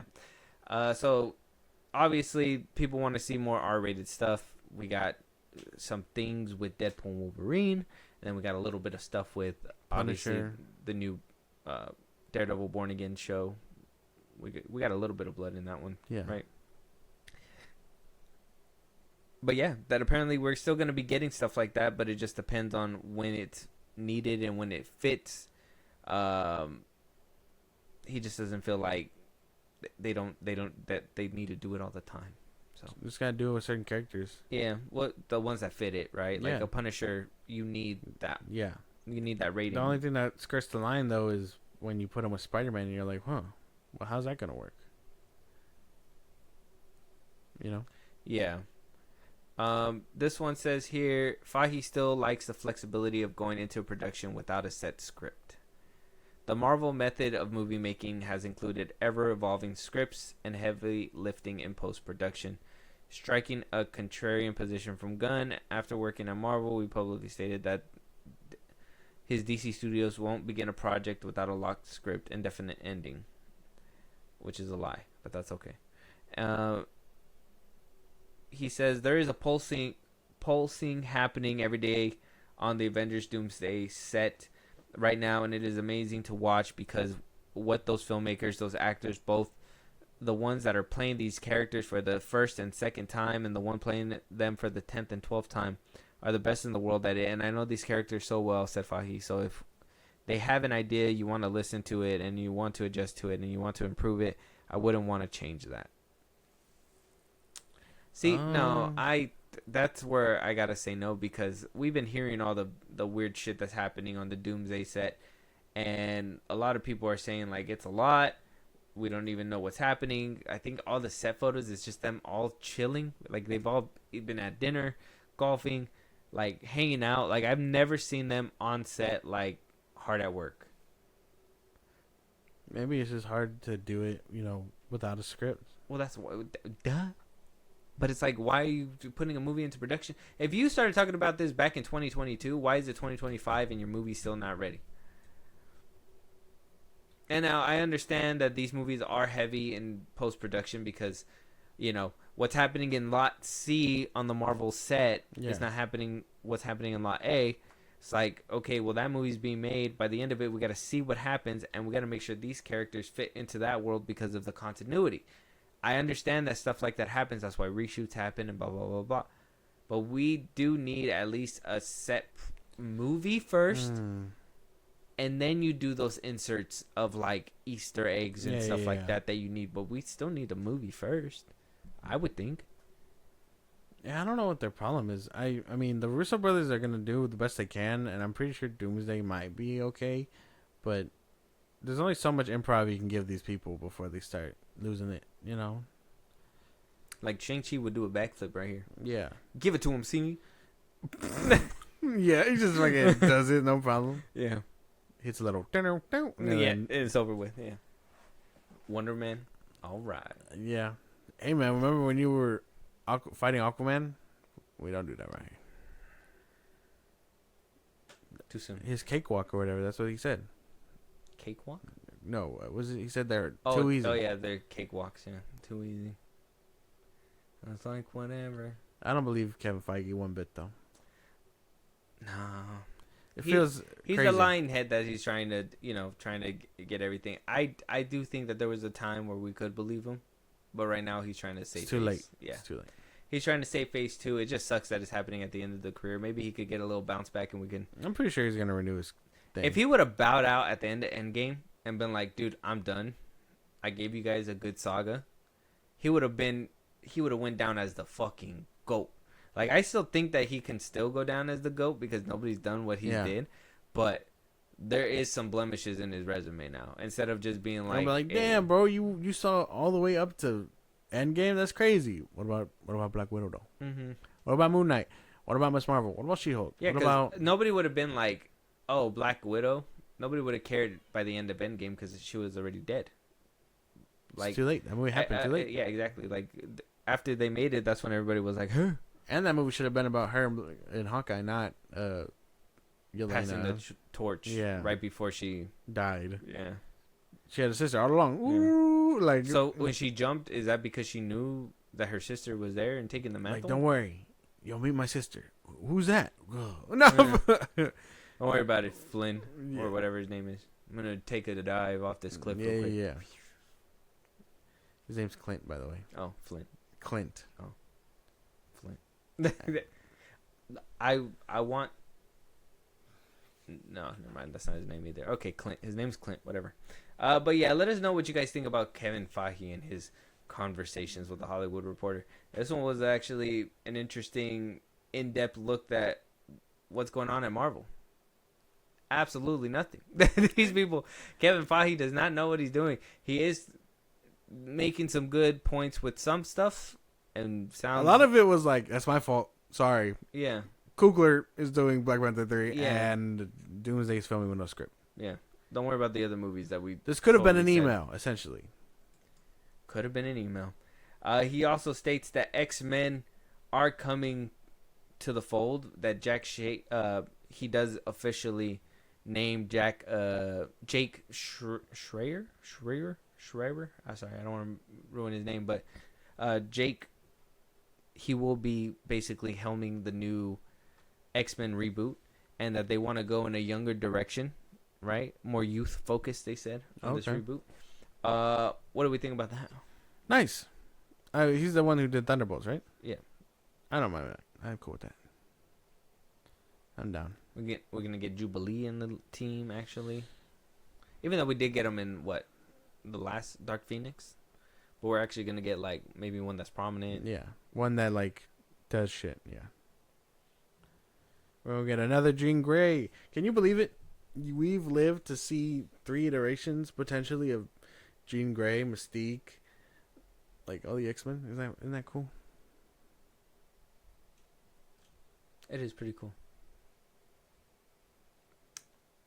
But also, they made up a good chunk of my childhood. So if this is kind of like a drive-by stomping, It's not. It's not. No, it's not. I mean, because I cherish them, and we're gonna see them again in Doomsday. we're gonna see the older ones. Yeah. I don't know if we're gonna see the younger cast. I I hope. Yeah. McAvoy and Fassbender meeting Stewart and don't help me. What's his name? Ian. McKillen. Mm-hmm. McKillen. They already did that. Days of Future Past. Magneto didn't meet himself though. Oh no, he didn't. Xavier did. They had like that good moment. Yeah. I don't want your pain. I don't want your future. That's what he said. That's not. That's what he said. That's what he said, but that's not how he said it. Yeah, he said it. He was like, I don't want your pain. I don't want your future. I forgot this song. I forgot the fingers to the temple. Yeah. No. Oh my God, that's not what happened. I gotta rewatch but I that think movie. that I feel like that's what happened. I think that'd be cool though. I think that would be If very they did cool. something like that. Yeah. Yeah. More youth focused. One question that is being posed: will we be getting it before or after the reboot? Now, obviously, there is plans to recast the X-Men. We are getting that. Kevin Feige already said it. We're getting the youthful cast. Yeah. He says reboot is a scary word for him, though. He doesn't want to reboot after Secret Wars. He wants to start off with, new cast, new, he doesn't want to keep Iron Man with RDJ, he says. He wants to eventually It's a reboot. be able to change it up, saying that, you see the James Bond people recasting every single time. You see... It's a reboots. Okay. What? Or we were trying to make a point before I'm done introducing what's happening right now. Yeah. Okay. Well, let me just finish this. Okay. So, Feige does say that he is careful not to characterize the changes as a reboot instead of a reset for the MCU. Reboot is a scary word. Reboot can mean a lot of things for people. Reset, singular timeline. We're thinking along those lines. X-Men is where that will happen next. He is saying that there have been a place to tell stories about young people who feel different, feel others. That he's talking about the X-Men right here. That's the universal story about mutants. Saying that he wants that to resonate with Steve Rogers and Tony Stark, but obviously they've been kind of outmoded, outdated. He goes on to say Amy Pascal and David Heyman are now searching for a new James Bond, referring to producers at Amazon and MGM. David Cornsweet is the new Superman. He refers to the new Superman film as well. He acknowledges that they've retired Robert Downey Jr. and Chris Evans, and that he can't see anybody else as those characters, and that hardly anybody could see them as different people. Yeah. Right? How are they going to replace Sean Connery? They just do it. They just go and they put a new person, and they start a new storyline. So that's basically his thought process. I'm assuming is that they're gonna either reset the main timeline, where it's gonna be Earth 616 and just completely go about it or whatever, or they will do something along the lines of maybe starting in Earth 828 with Fantastic Four and building off that in a new universe. Or maybe completely just saying we're in a different universe altogether. Earth 616 lives happily ever after. 828's thriving, and we have 626 over here. I don't know. That's funny. I mean, yeah, I guess that could be the case. I understand what he's saying. Would it lead to multiple movies is my thinking. In different multiversal things, I guess. I'm pretty sure. I still want to hear your thoughts. The multiverse. I just wanted to make sure to get that out. The multiverse is always in distress in these fucking books and comics and all that stuff. If the universe can't stay saved, it's the multiverse that ends up cracking because of all the shit that's happening. So I'm sure that's inevitable, in another 10 years or whatever. Mm-hmm. But if he's trying to DC Earth 1 prime it, I mean, I can understand that. Yeah. Maybe now that everybody's under the belt. Although it took some fucking time, everyone's under the belt, so you can just have these movies finally be coincide with each other now. I guess that's not too bad, but reboot, being scared of reboot is you can dress it up fancy however you want in the way and franchise they're talking about it. You could it's say a reboot, soft reboot. They could be soft reboots too. I mean, if you gotta watch Doomsday and Secret Wars, and then watch whatever movies come out next, I guess that makes sense. But if he's just trying to be boom, big finale, that universe is gone. Here's the new one that had to be reset, that had to be set. Because would we be satisfied a Flashpoint kind of ending where everything just kind of fades to white? That's fine, yeah. I could see that. In Secret Wars, they're shit, man, the multiverse is destroyed. We got to start anew, and then they start a new one. Boom. Yeah, it goes all white, and then by the next movie, it just starts in a new world, universe. New world, new Iron Man, new Spider-Man, new everybody. We would be okay with that? Yeah. If Secret Wars just kind of fades to white, it's that's the end of that universe. Here. Yeah. It's we're starting new here. It's Tony, you gotta take us back in time, and Spider-Man's there yeah, and Tony just starts running. Oh, okay. Well, they wouldn't do something like that, but yeah. Quicksilver. Clank, clank, clank. It's just built a time machine. Well, I don't think it'd be a time machine. We need a time machine. Well, with Secret Wars, they managed to reset it because of the one above all and all that stuff. So they could probably do something extreme like that, where it's just you know what, this is all fucked. We fucked it. We just start over, and then just. It's just Kevin Feige talking to the audience. Hey, man, we fucked up. We're just gonna. For those of you that managed to stay here since Endgame, thank you. Yeah. For everyone else that's just joining us, you have 10 years to go through. And then they gotta do that song again that they put at the end of Deadpool. Yeah. Guess you have the time of your life. Yeah, that one. Just reuse it. Just redo it. Just might as well do it. There's no timeless classics like that. So, we're set then. We know that X-Men's gonna come out after the reboot. Yeah, I would say we wouldn't. We wouldn't put them before the reboot. The right? time frame they have is kind of fasting. So, then it is what it is. They got to keep it that way. Yeah. Let us know what you guys think, though. Man, a lot of things happened. When it came to Marvel. Like I said, he's been trying to keep the spotlight away from Superman. I think it's been working. I might be right when I said that it's not gonna hit 500 mil. I hate being right when it comes to bad things, but hey, it is what it is. I could watch the sunset on a Grateful Universe. Nowhere near $1 billion. That's what they said they wanted. Yeah, they said $1 billion, right? Hawk Girl, Metamorpho, Lex Luthor, James Gunn penning a Superman movie. Mr. Terrific. This is gonna hit $1 billion. Guy Gardner. It didn't even scrape 500 mil. It's not even gonna touch 6. Kaiju. It's not going over 7. in a superhero world. That shit is fading fast. You saw Hall of Justice. Fantastic Four already did its numbers better. So, no Billy. No Billy. Womp womp. Womp womp. Womp womp. It just sucks sometimes. Moving on. Speaking of Superman and not making a Billy, apparently we have to rinse and reuse the same writer on multiple projects. Anna Noruega? Yeah. Noruega? Anna Noruega, she is coming and gonna be pinning the new Wonder Woman movie, the reboot that is gonna be basically ushering the new era of DCU superheroes. We already have the new Superman movie that was written and directed by James Gunn. And then we're supposed to be having the new Batman film sometime soon, The Brave and the Bold by Andy Muschietti. Now we have Anna Noriega, who is going to be not only penning, she penned Supergirl already. That's ready to, shot, ready to go. She's doing Teen Titans, and now she's also doing Wonder Woman.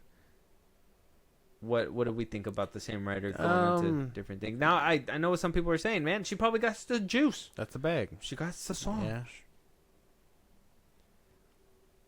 The same writer wrote for the last 3 DCEU flops. Jesus. I don't know. So we just got to think about it that way. Like, be optimistic, but cautiously optimistic. Are you happy that we're getting this writer locked in, at least with these movies? I mean, yeah. I guess, yeah. Teen Titans and Wonder Woman. Supergirl's already in the chamber. Yeah. No, this is good. This is not bad. I fuck with this. This is pretty good. I think the only issue can be, like, if she's going to be like James Gunn and you're going to get hints of things in other ways or whatever. But if this is a way to, like, try and keep continuity and keep herself employed, I guess it's not that big of a deal.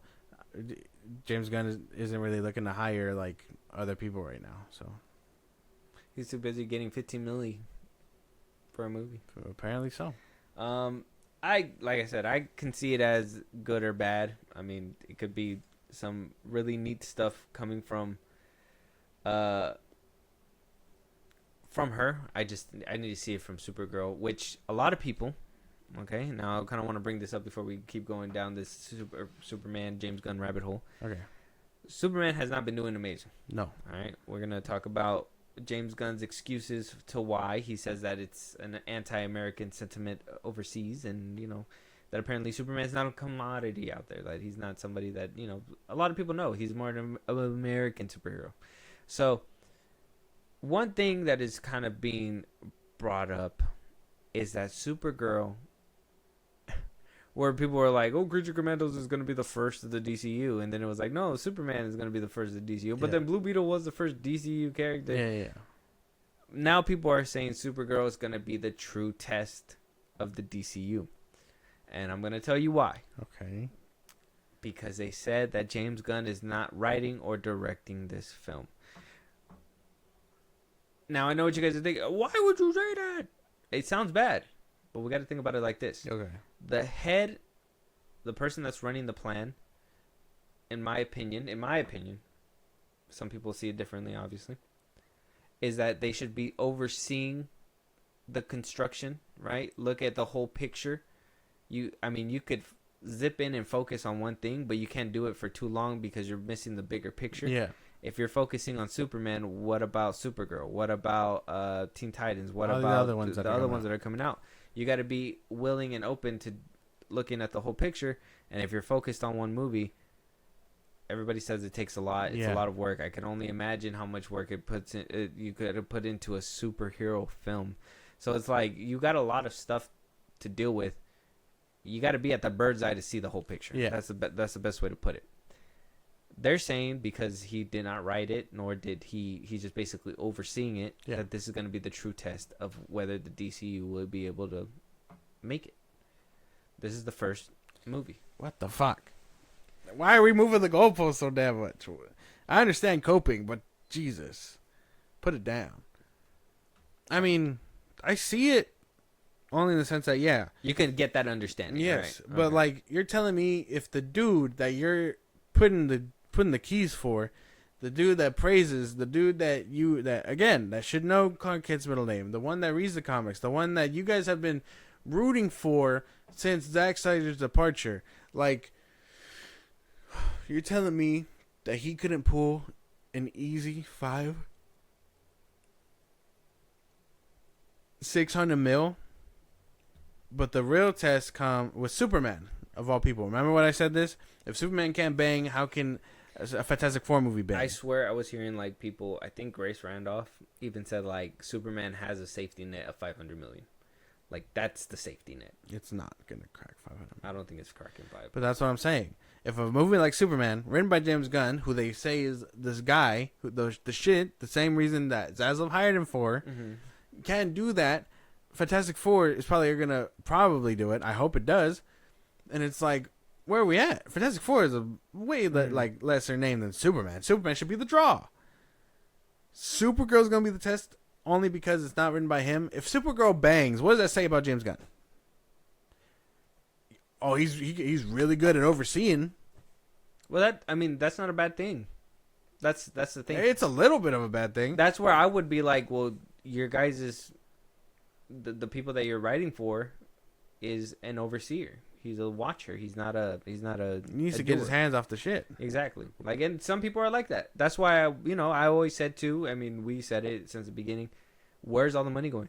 In his pockets. He's writing Creature Commandos. He's doing Peacemaker. He's basically ushering in the new DCU all on his own, and then giving, Supergirl to somebody else, and then giving all these other people everything else. But he's basically doing the beginning stuff by himself. And that's where I'm like, well, that's not, in my opinion, is not really putting your best foot forward. Because not even Kevin Feige directed the first Iron Man. He gave it to someone else. Mm-hmm. To be fair, Kevin Feige has been in Hollywood way longer than he has, I think. But that's what I'm saying. Like, that's where you have to put your executive hat on and be like, hey, man, like, I can't be doing things like a director. You got to do. He's talking about how he's on planes and how he does interviews and all that stuff. Like, he's not getting burnt the fuck out.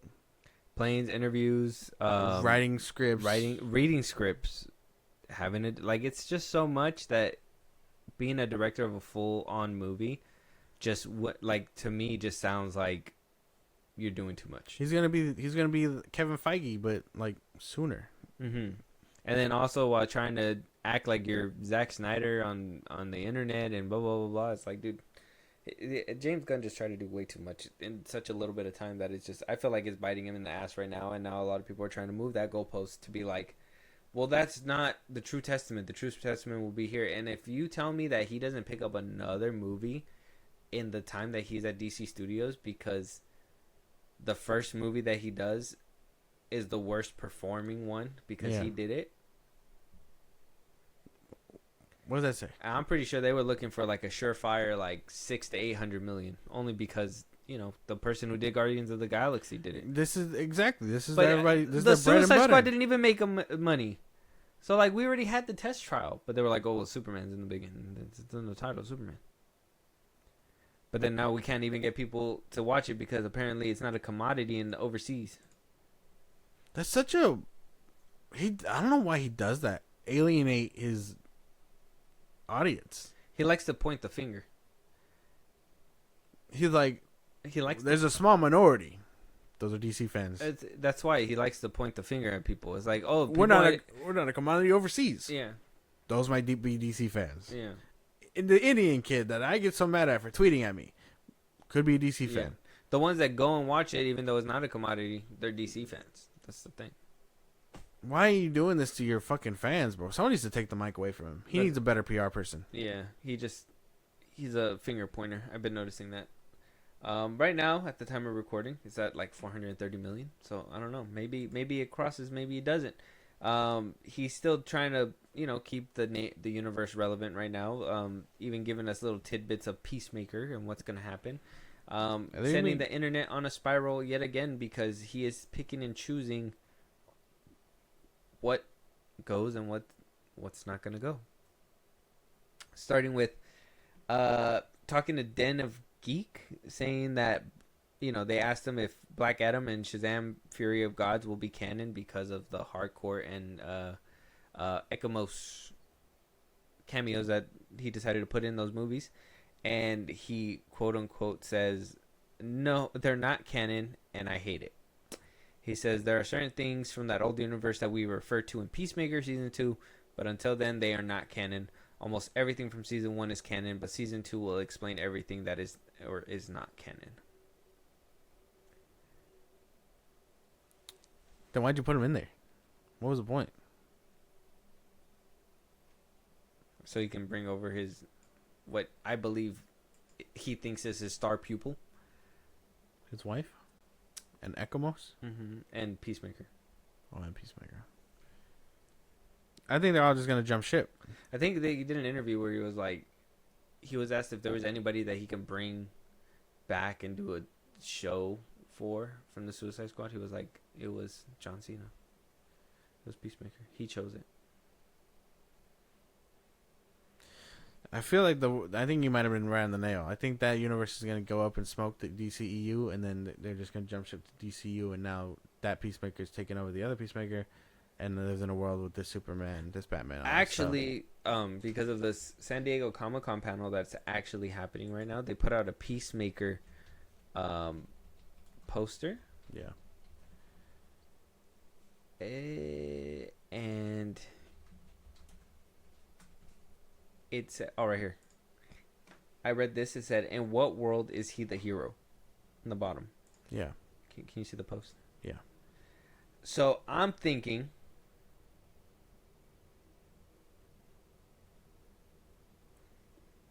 The helmet looks ridiculous. I think he's gonna jump ship, obviously, and he's gonna try to take out this Peacemaker so he can be looked at as a hero, and then he's basically gonna be on the good guys team. He's not gonna no longer be a bad guy.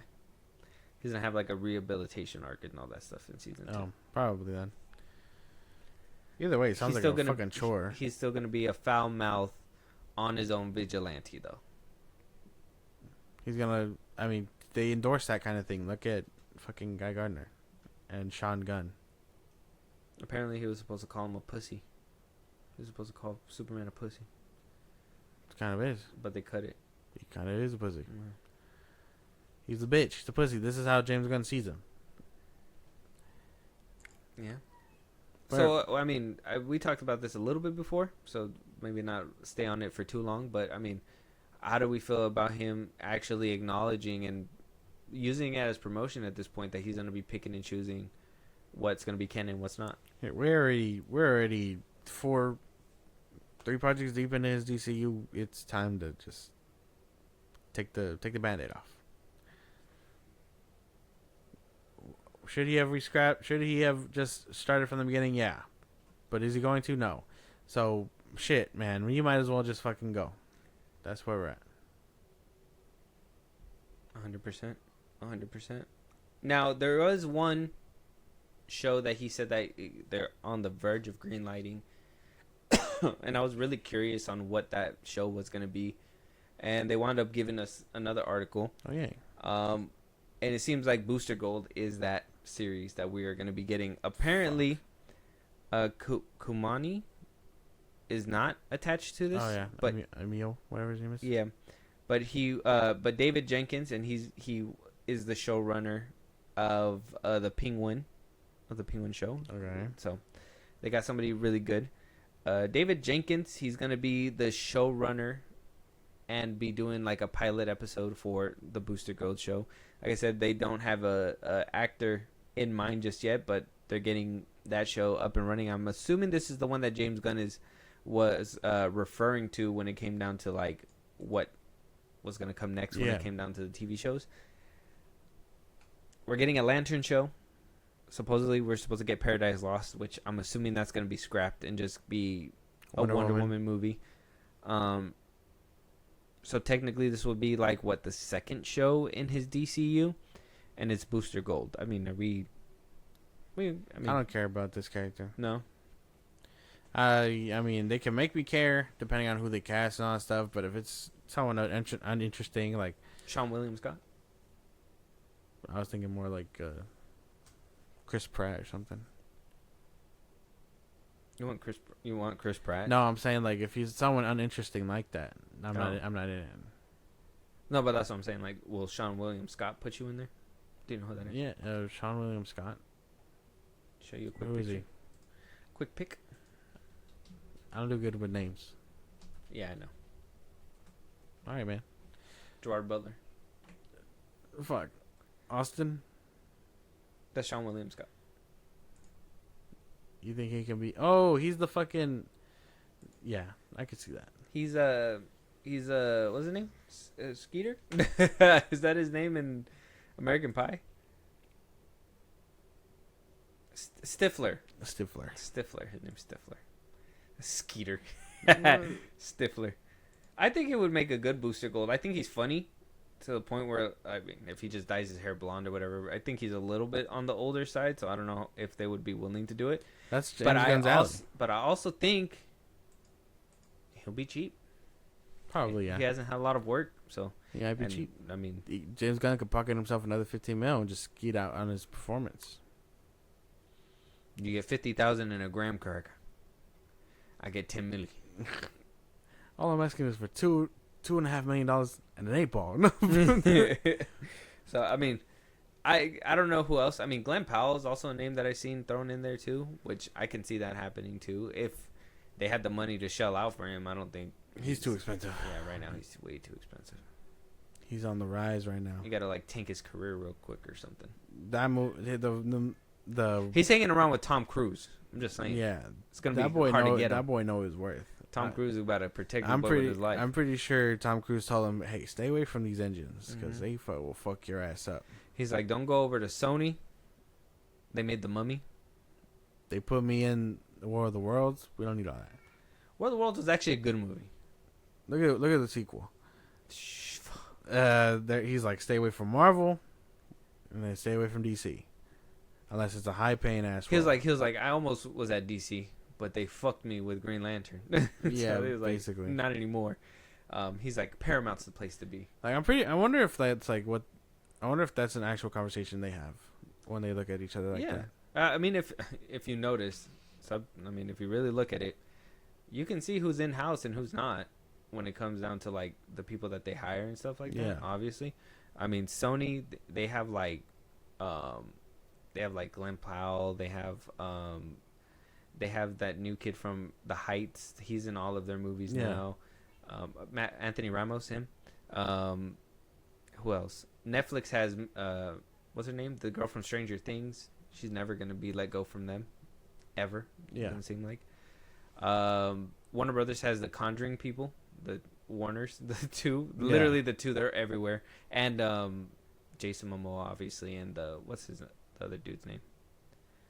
Director wise, I feel like there was a time where they like sat and had directors in house. But I think because of money and creative differences and all that stuff, especially with Warner Brothers and a lot of these different studios, they've been jumping ship a lot more. So loyalty with directors has been a little bit more loosey than the actors. But like once the actors jump ship and they go somewhere else, you'll notice like they come out in every single movie. Like it's funny that they get their own clicks and they're just like, don't go over there, don't go over there. Tom Cruise said Paramount's his spot. Well, yeah, because they treat him fairly. They give him whatever he wants. Yeah. Did you see how much they gave the South Park creators? Yeah. Dude, Paramount got cash. Apparently not enough to keep Stephen Colbert on payroll.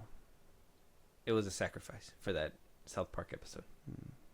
Something had to give. Yeah. Trump saw the episode. He's just like, something gotta go. Something gotta go. Go Bear, that's what he said. Let us know what you guys think, though. James Gunn is still trying to keep relevant. Kevin Feige is fighting for the limelight, which it doesn't seem like it's much of a fight. It seems like it squashed James Gunn pretty good. Yeah.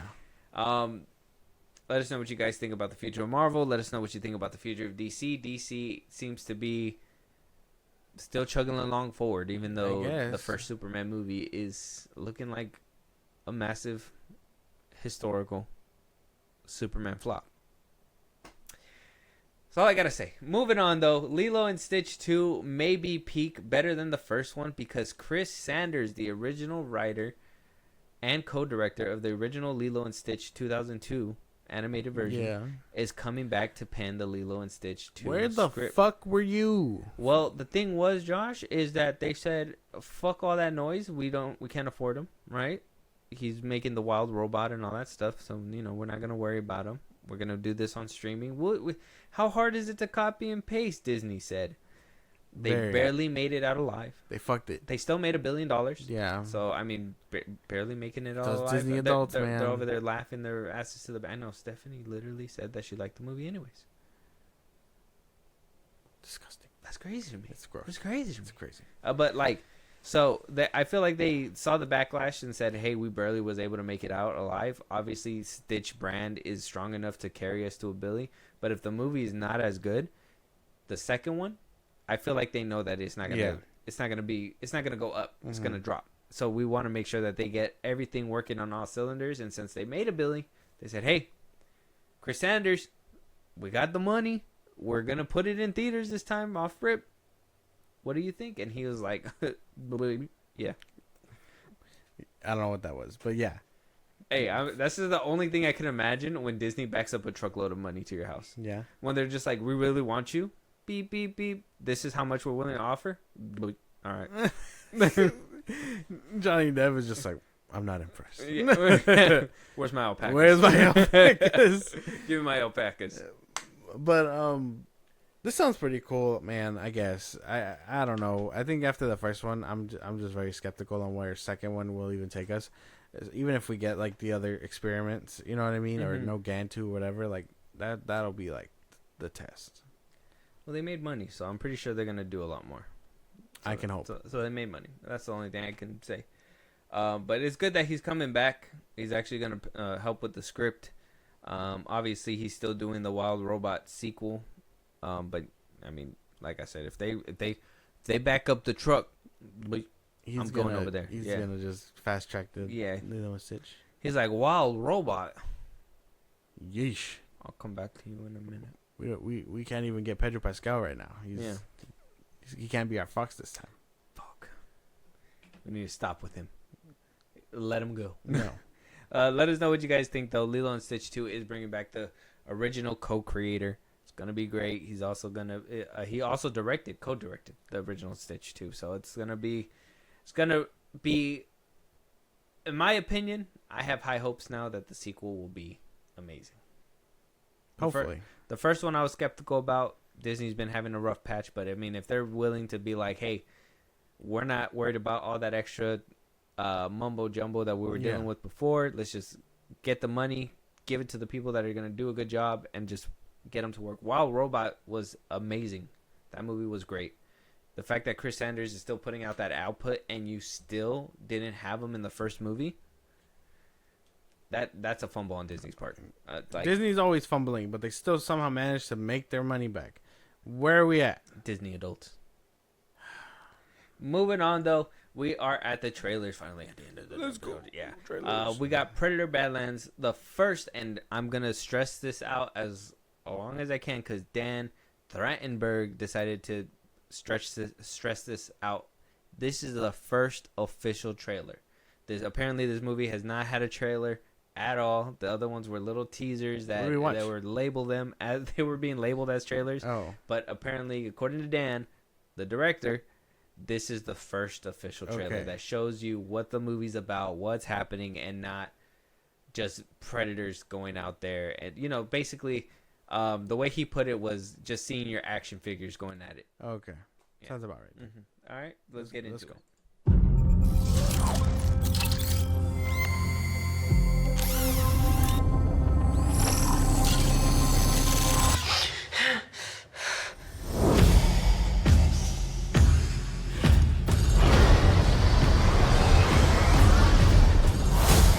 So this is your first hunt.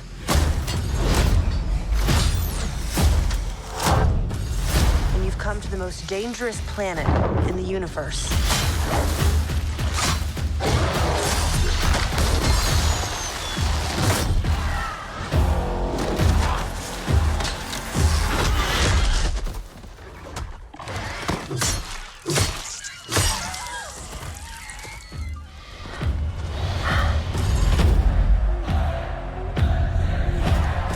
You're after a creature that can't be killed. The definitive apex predator. I could help you.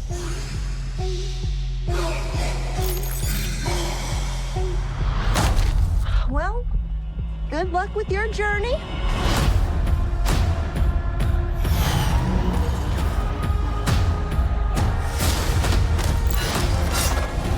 Here, you're not the predator.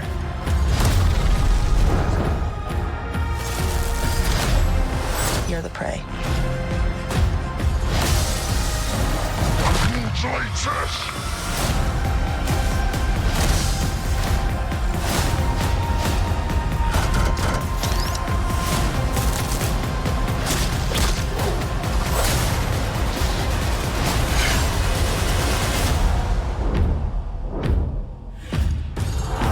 We might not be alone in this hunt.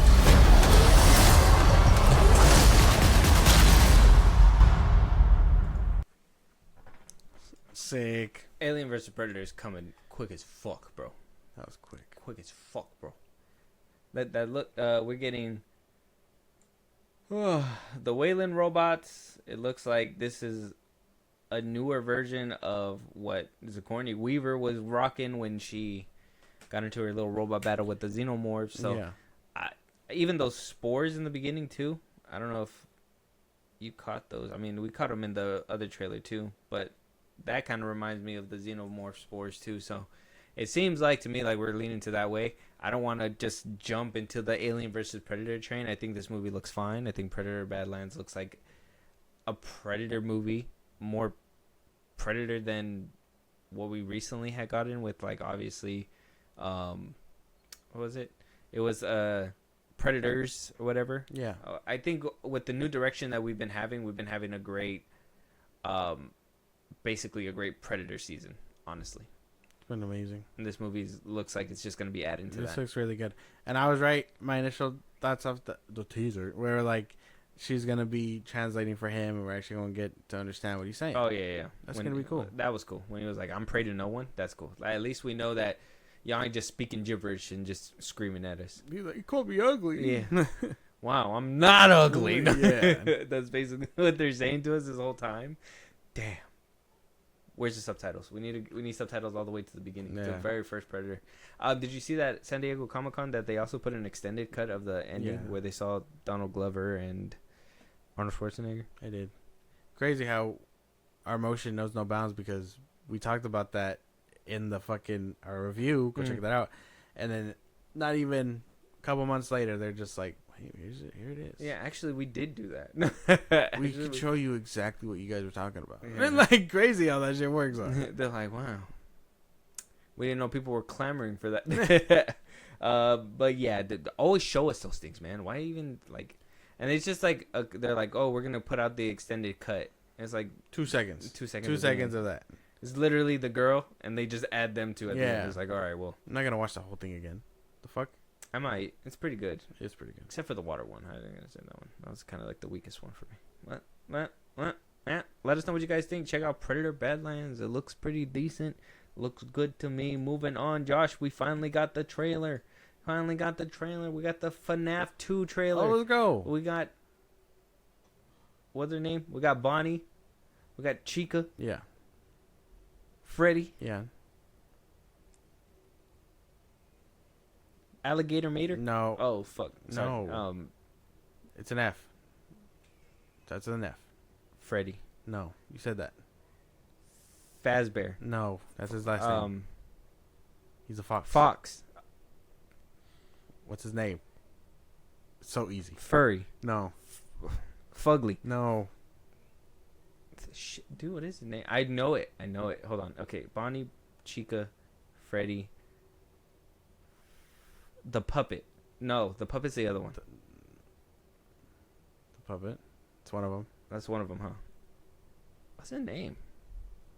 What's his name? It's Foxy. Foxy. I said Fox. Yeah, that's not it. Fox. That's not his name. Get away from me, Fox. All right. Well, here's the trailer.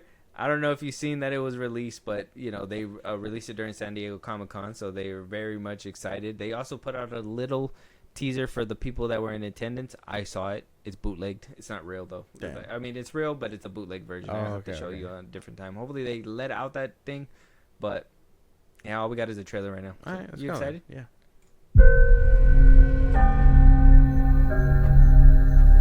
Freddy Fazbear's Pizza.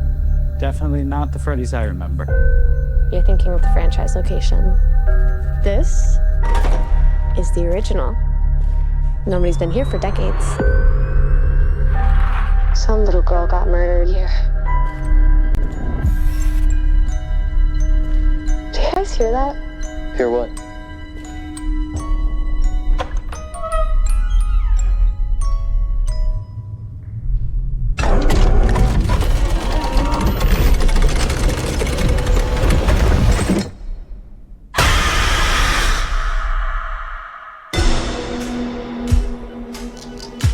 So this is what it's like? Being normal? I think we've come pretty far, considering what we've been through. How's Abby? Some days she's good. Some days she misses her friends. This story that you're gonna fix those animatronics? It's only giving her false hope. Can any of you hear me?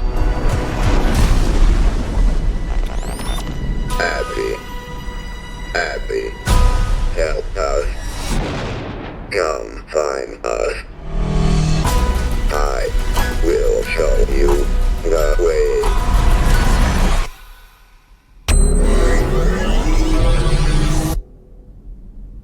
Oh no.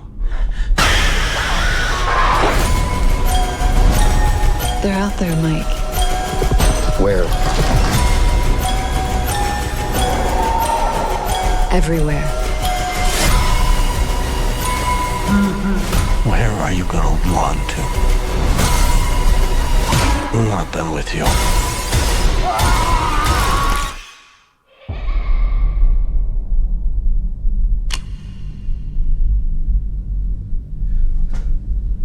There's no way that'll work.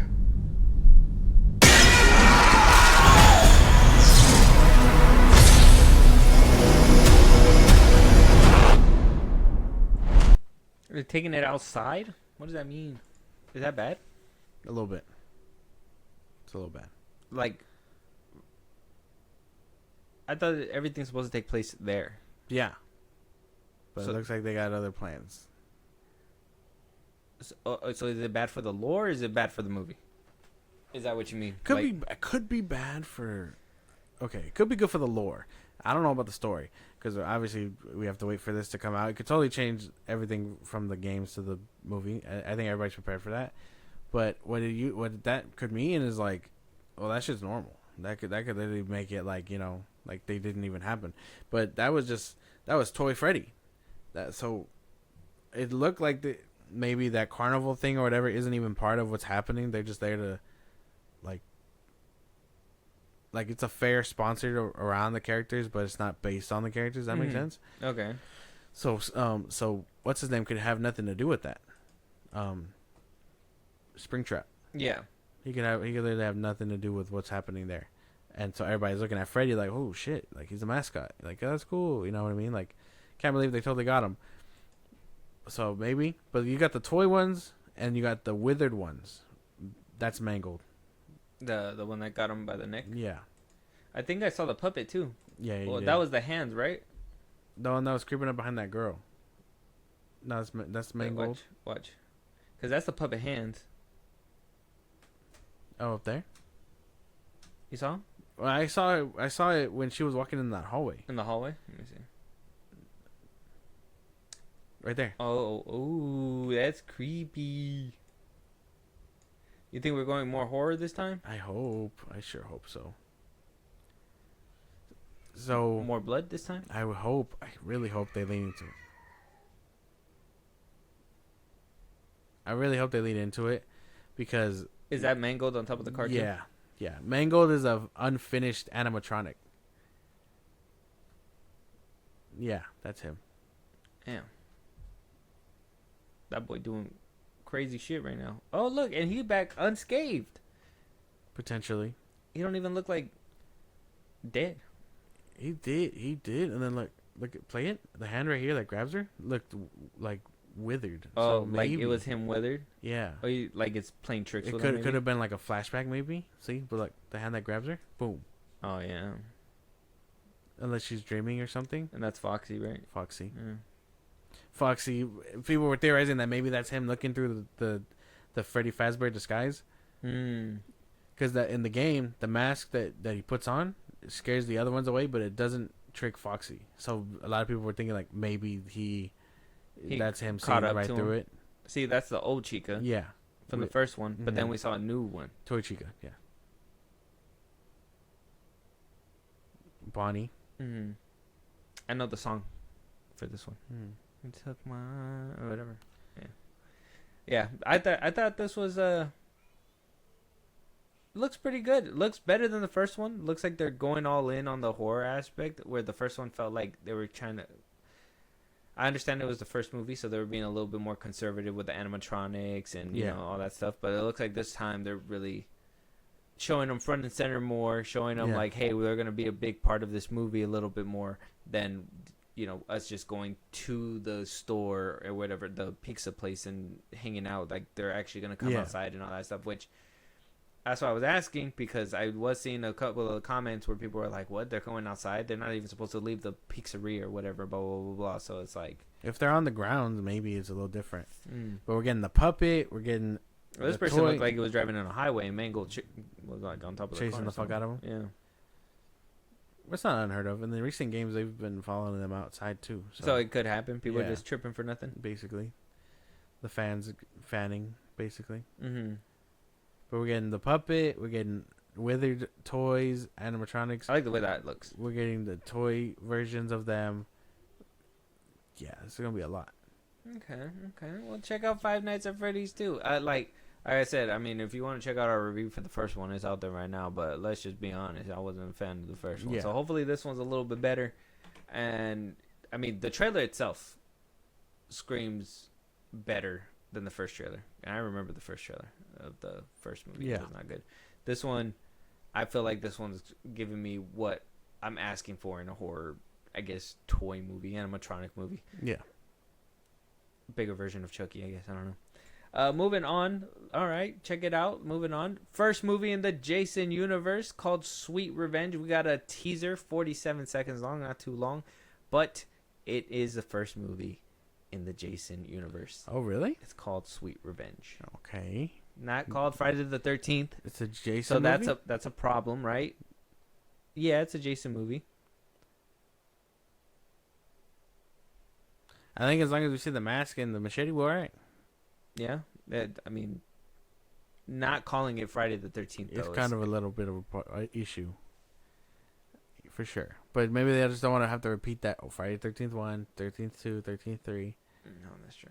Friday the 14th. No, I'm just... All right, we'll just jump in and we'll see. I haven't seen this one, so we gotta check it out. You all settled in? Yeah, it's great. Okay. Look at this. You got a beautiful spot here. The property's had a bit of a troubled past. What kind of trouble?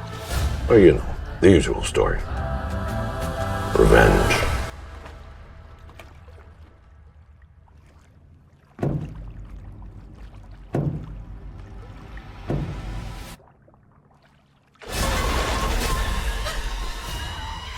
What happened?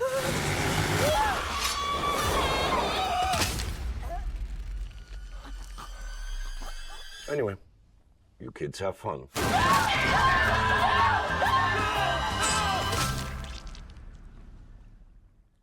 Oh, okay. I thought they were gonna shy away from that shit, the mask and stuff. But we're there. We're there. We're down. We're down and bloody. First look at our new Jason. That look cool. Let me put the volume down. He looks good. Basic as fuck, but good. Yeah, basic. We knew it was gonna be like that, right? Kind of. Yeah. Move the side profile look Sweet Revenge. Crazy. When he's like picking her up, right here. Not bad. Basic. Easy.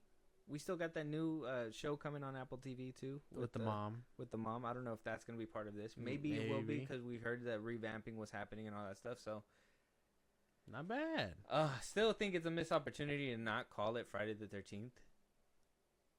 Could have called it Friday the 13th Sweet Revenge. It could bite them in the ass the way it bit Prometheus in the ass, but I don't think so. I think off the trailer alone, you know what you're doing. You know what you're getting into. The mask, it's already a thing. Okay. check out the trailer. It looks bad. It doesn't look too bad. I got to see a full-on trailer. But with these movies, it's always hard to watch those trailers because it feels like it gives you the whole movie already. Yeah. Like there's not really so much substance behind it. It look like she not surviving what's happening here. Yeah, no. Well, maybe somebody comes in. Freddy? Nah, Hey, bitch. You put her around. Damn. He's just becoming the hero all of a sudden. Yeah. That'd be crazy. Check out the trailer, though. Sweet Revenge. Let us know what you guys think. Moving on, we do have our final trailer. We got the Gen V Season 2 trailer. Oh. We heard that The Boys wrapped up filming not too long ago. Gen V Season 2 is going to be coming out, and then Season 5 of The Boys is going to be releasing, and that's supposed to be like the wrap-up for The Boys in general. But we still got the Gen V and the other spinoff. The Soldier Boy spinoff with the Stormfront. Yeah, Stormfront. But first things first, we do got this Gen V trailer. Let's check it out. Obviously, we do have our review for the first one. Off rip, we weren't fans of the first one too much. I mean, we had high hopes. It just didn't pan out. Yeah, I'm hoping this one does a little bit better. Hopefully the trailer intrigues us and we just get something a lot better than the first season. Let's check it out, though.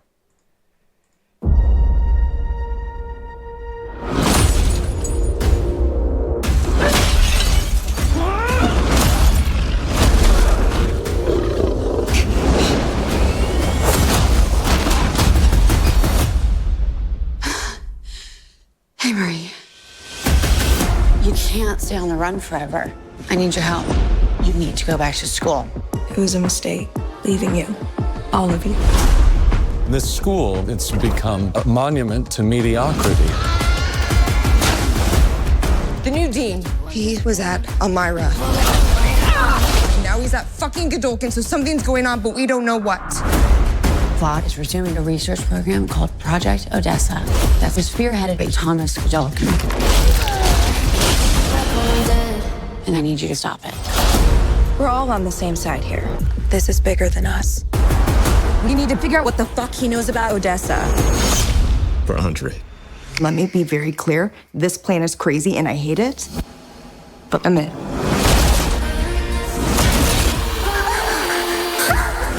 You can all level up under the right amount of pressure.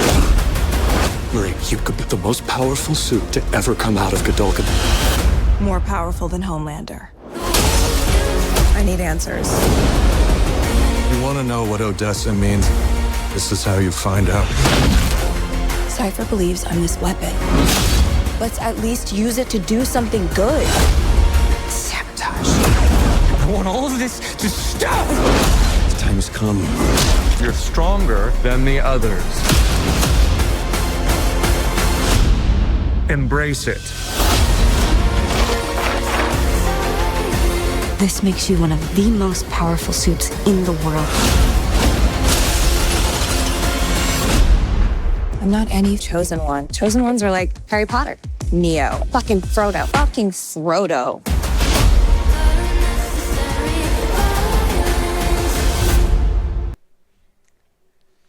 Okay, not as intriguing as I was hoping, but I do like that what's her face is in this.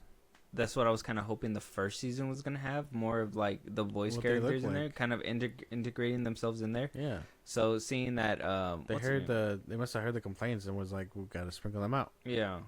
So we got what's his name, the fish guy, and then we got the girl. What's her name? Starlight, Noir, the fish dude. I think I saw Homelander. We might see Homelander again. I mean, he was like the big reveal at the last episode. So I mean, if we see him, it'll be like the last episode, like again. I mean, he was fucking. He brought the dude. He took the two with him. Hope to see Butcher a little bit in here. That'd be cool. I mean, Stormfront keeping herself low key. I mean, the end of season 4, she just took off and left Huey, right? Mm-hmm. So she's on the run by herself. Butcher's on the run too. No, people got captured. That's why Frenchie and Kimiko got captured. Yeah, and so did Huey. The Mother's Milk got captured. Mm-hmm. The only one that didn't was Butcher. So maybe we find them all by the end of this season. Maybe. I hope. Maybe they're the ones getting if they tested put out. it together that way. They also still gotta explain how they made it out the box. Remember, they all got trapped up by the end of season 1. They're just like, well, that was a weird inconvenience, and then like just time skip that out of it. They'll probably explain it. They probably manipulated them in some way to help them. Probably had the girl touch them and be like, "Hey, you're part of what we need now." She's one of the. Oh, maybe yeah, maybe. Yeah. We'll have to wait and see. But I wouldn't say it looks better than the first season. It just looks like another season.